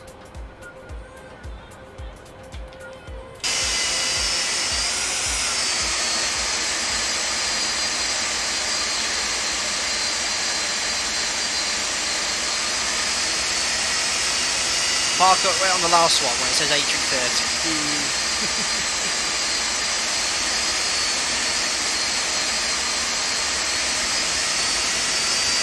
Those baggage trucks will probably get blown over. Oh, I didn't even touch the brakes! Beautiful. Right, now set the brakes. Parking brake is Parking brake is set, and APU's on the bus, so let's shut them off. 1, 2, 3, and 4. There we are, ladies and gentlemen. Welcome to San Francisco. Absolutely wonderful. What a successful first flight that was. Very happy with that. Don't forget to smash the thumbs up button. 747 likes. Only need 80 more. Can we do that before the end of the stream? That'd be cool. Let's have a look at some of these things on the approach here. You can see how busy of an approach it was. I had to really use that water throttle, which now I know is not designed to be used in those phases of flight, but it was very enjoyable, that entire approach there. Please extinguish your cigarette, said Greg Scott. Oh God, it's so loud. I forgot. Classic. We'll do the shutdown checklist as well in a second. I'd just like to read some of the comments. The minimum sound coming, I know. Very, very cool. Robot Vulcan said, can we roll down the windows? A bit stuffy, unbelievable. Sounds like a glider, interesting. Cops are pulling you over. Yeah, what a butter. That's very nice. I did a -20 on the test sector as well. Very, very cool. Thanks, Travis, and well done, Captain. Thank you very much. Butter from heaven. Thank you. Plainly. Well, half of what I suggested, I know. You're so pessimistic with your landing rates these days, Plainly. Tom Lee's International Terminal. Yeah, I'm unfamiliar with San Francisco. I'm not sure where we parked is the correct place as well. Very, very good. Well, to roll up the stream, we'll complete the entire checklist, and then we'll do the replay. It'll be quite fun to do. So, right, let me just make sure I've got this all correctly. Cabin ready. Oh, we're going off again, are we? Right, beacon off. Radio's off. We'll disarm that. Off with the anti-skid. I'll leave the AP running until the last minute. Fuel pumps off. Off. Have I forgotten anything else important? Probe and window heat.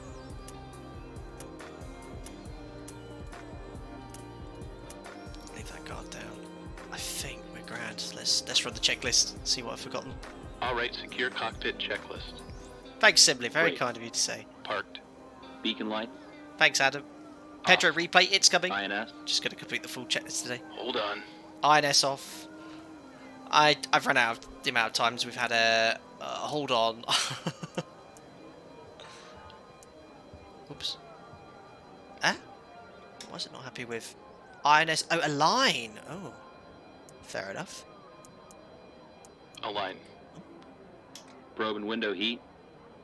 Off. Back valves. Wait. Oh no. Check. There we go. Off. Fuel boost pumps. Should be off. Off. Reserve tank valves. Closed. Hydraulic panel. Let's see. Let's see. I should think I need to turn the pumps off here. Check. There we go. Oxygen. Check. Not bad. Flight recorder. Off. Emergency lights.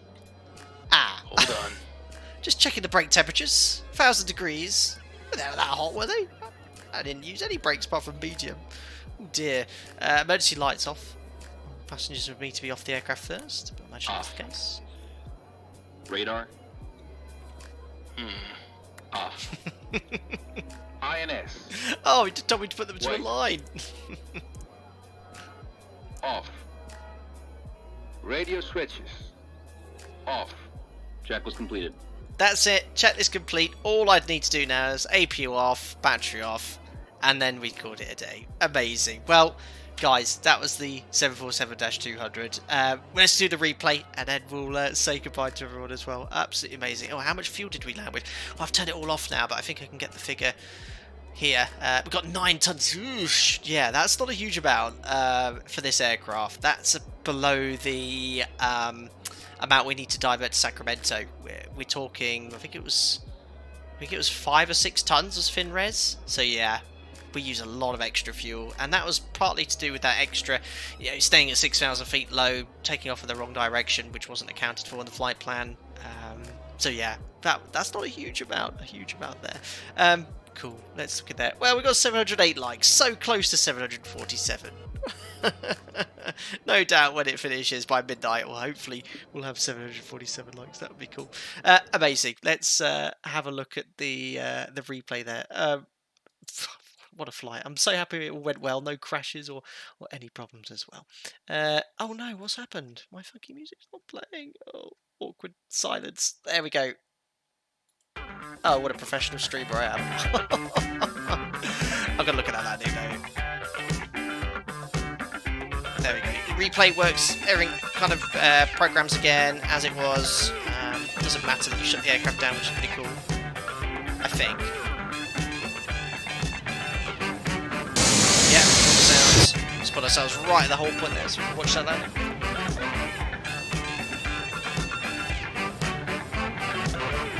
Rip FPS. Come back and see the loads. Let's have a look at that then. Whoa, what a sound.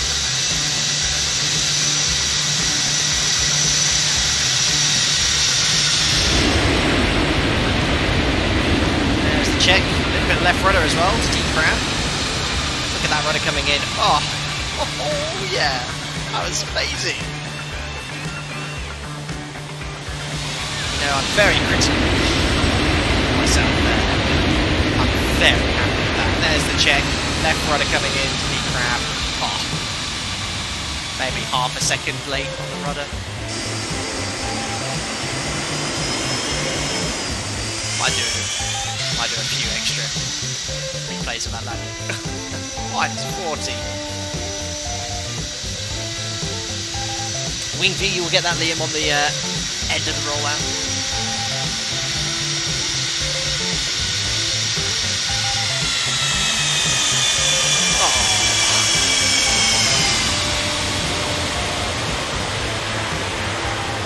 I want to show you a really neat thing with the 7.4 then. So I only found this out with the 747 recently, well, as in today. So you'll see here as we land, you're going to see the same one on the rollout, but I just want to talk you through it. As we touch down, so we touch down, there we are. So I'm now going to select reverse thrust, and as soon as I start adding thrust, look what happens to the leading edge flaps. They retract, and that is to prevent FOD and damage to all the extremities as reverse thrust is selected, stop it flicking up there. And as soon as you go back to idle reverse, they extend again. It's just a really nice touch that all those sort of things are modelled with the Felis. Very cool. I thought it was a bug, but no, I was told no, that's how it works. Amazing. I'm sorry, I'm going to have to get a few more of the landing. Let's see what tower would have fallen. You see on the replay, the quick replay, how the controls flicker? That's been fixed for the next update as well.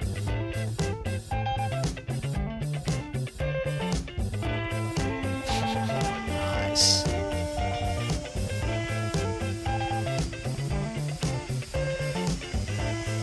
There's those edge flaps retracting.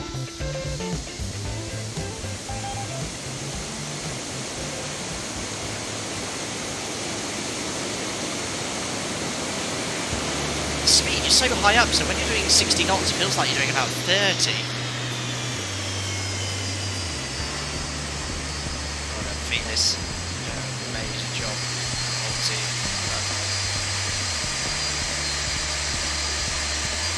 I'm just enjoying it. Just watching that.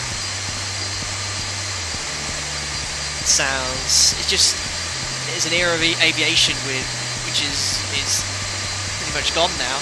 And the fact that you can still relive that in the sim is amazing.